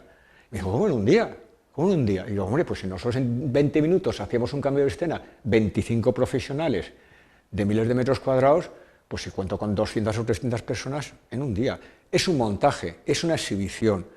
Y para esa exhibición he propuesto pues, que se traiga las balas de paja desde la Bufera en Barca de Percha y en Barca de Vela Latina, y se apuntó a la Federación Voy a Valenciana decirlo, de y Vela. te dijeron que les parecía una idea Le pareció, dijeron, de hecho, propuse que luego, por las acequias navegables, hasta el lugar elegido, en bicicleta, porque una bala de paja de arroz pesa 16 kilos y se puede llevar, y se apuntaron todos los colectivos ciclistas, y de repente toda esta información a SEI de Chile, a los servicios jurídicos, la cantidad que me contestaron me quedó, no se me olvidó nunca, y ha sido el mejor estímulo que he tenido siempre, desde entonces, que es que un modelo así constructivo, esa manera de informar al ciudadano a través de la cultura de cualquier sitio, puede ayudar a mejorar las condiciones de vida de las personas más necesitadas en todo el mundo. Pablo, yo sé que tú quieres lanzar un mensaje a nuestro público. Sí. Y aunque se nos han quedado muchas cosas en el tintero, antes de acabar sí que querría dejarte ese espacio. Muy bien. Tienes 2 o 3 minutitos. De acuerdo. Para condensar las ideas que querías lanzar, porque sé que tú has intentado que algún político no se apropie de este proyecto y lo haga realidad. Sí. Bueno, a los ciudadanos y a las ciudadanas que están viendo este programa Entre Comarcas, y a todas las personas que les llega esta información, lo que les pido es que se informen. Antes que nada, que utilicen las redes sociales, que utilicen todos los medios para conocer lo que hablan los arquitectos.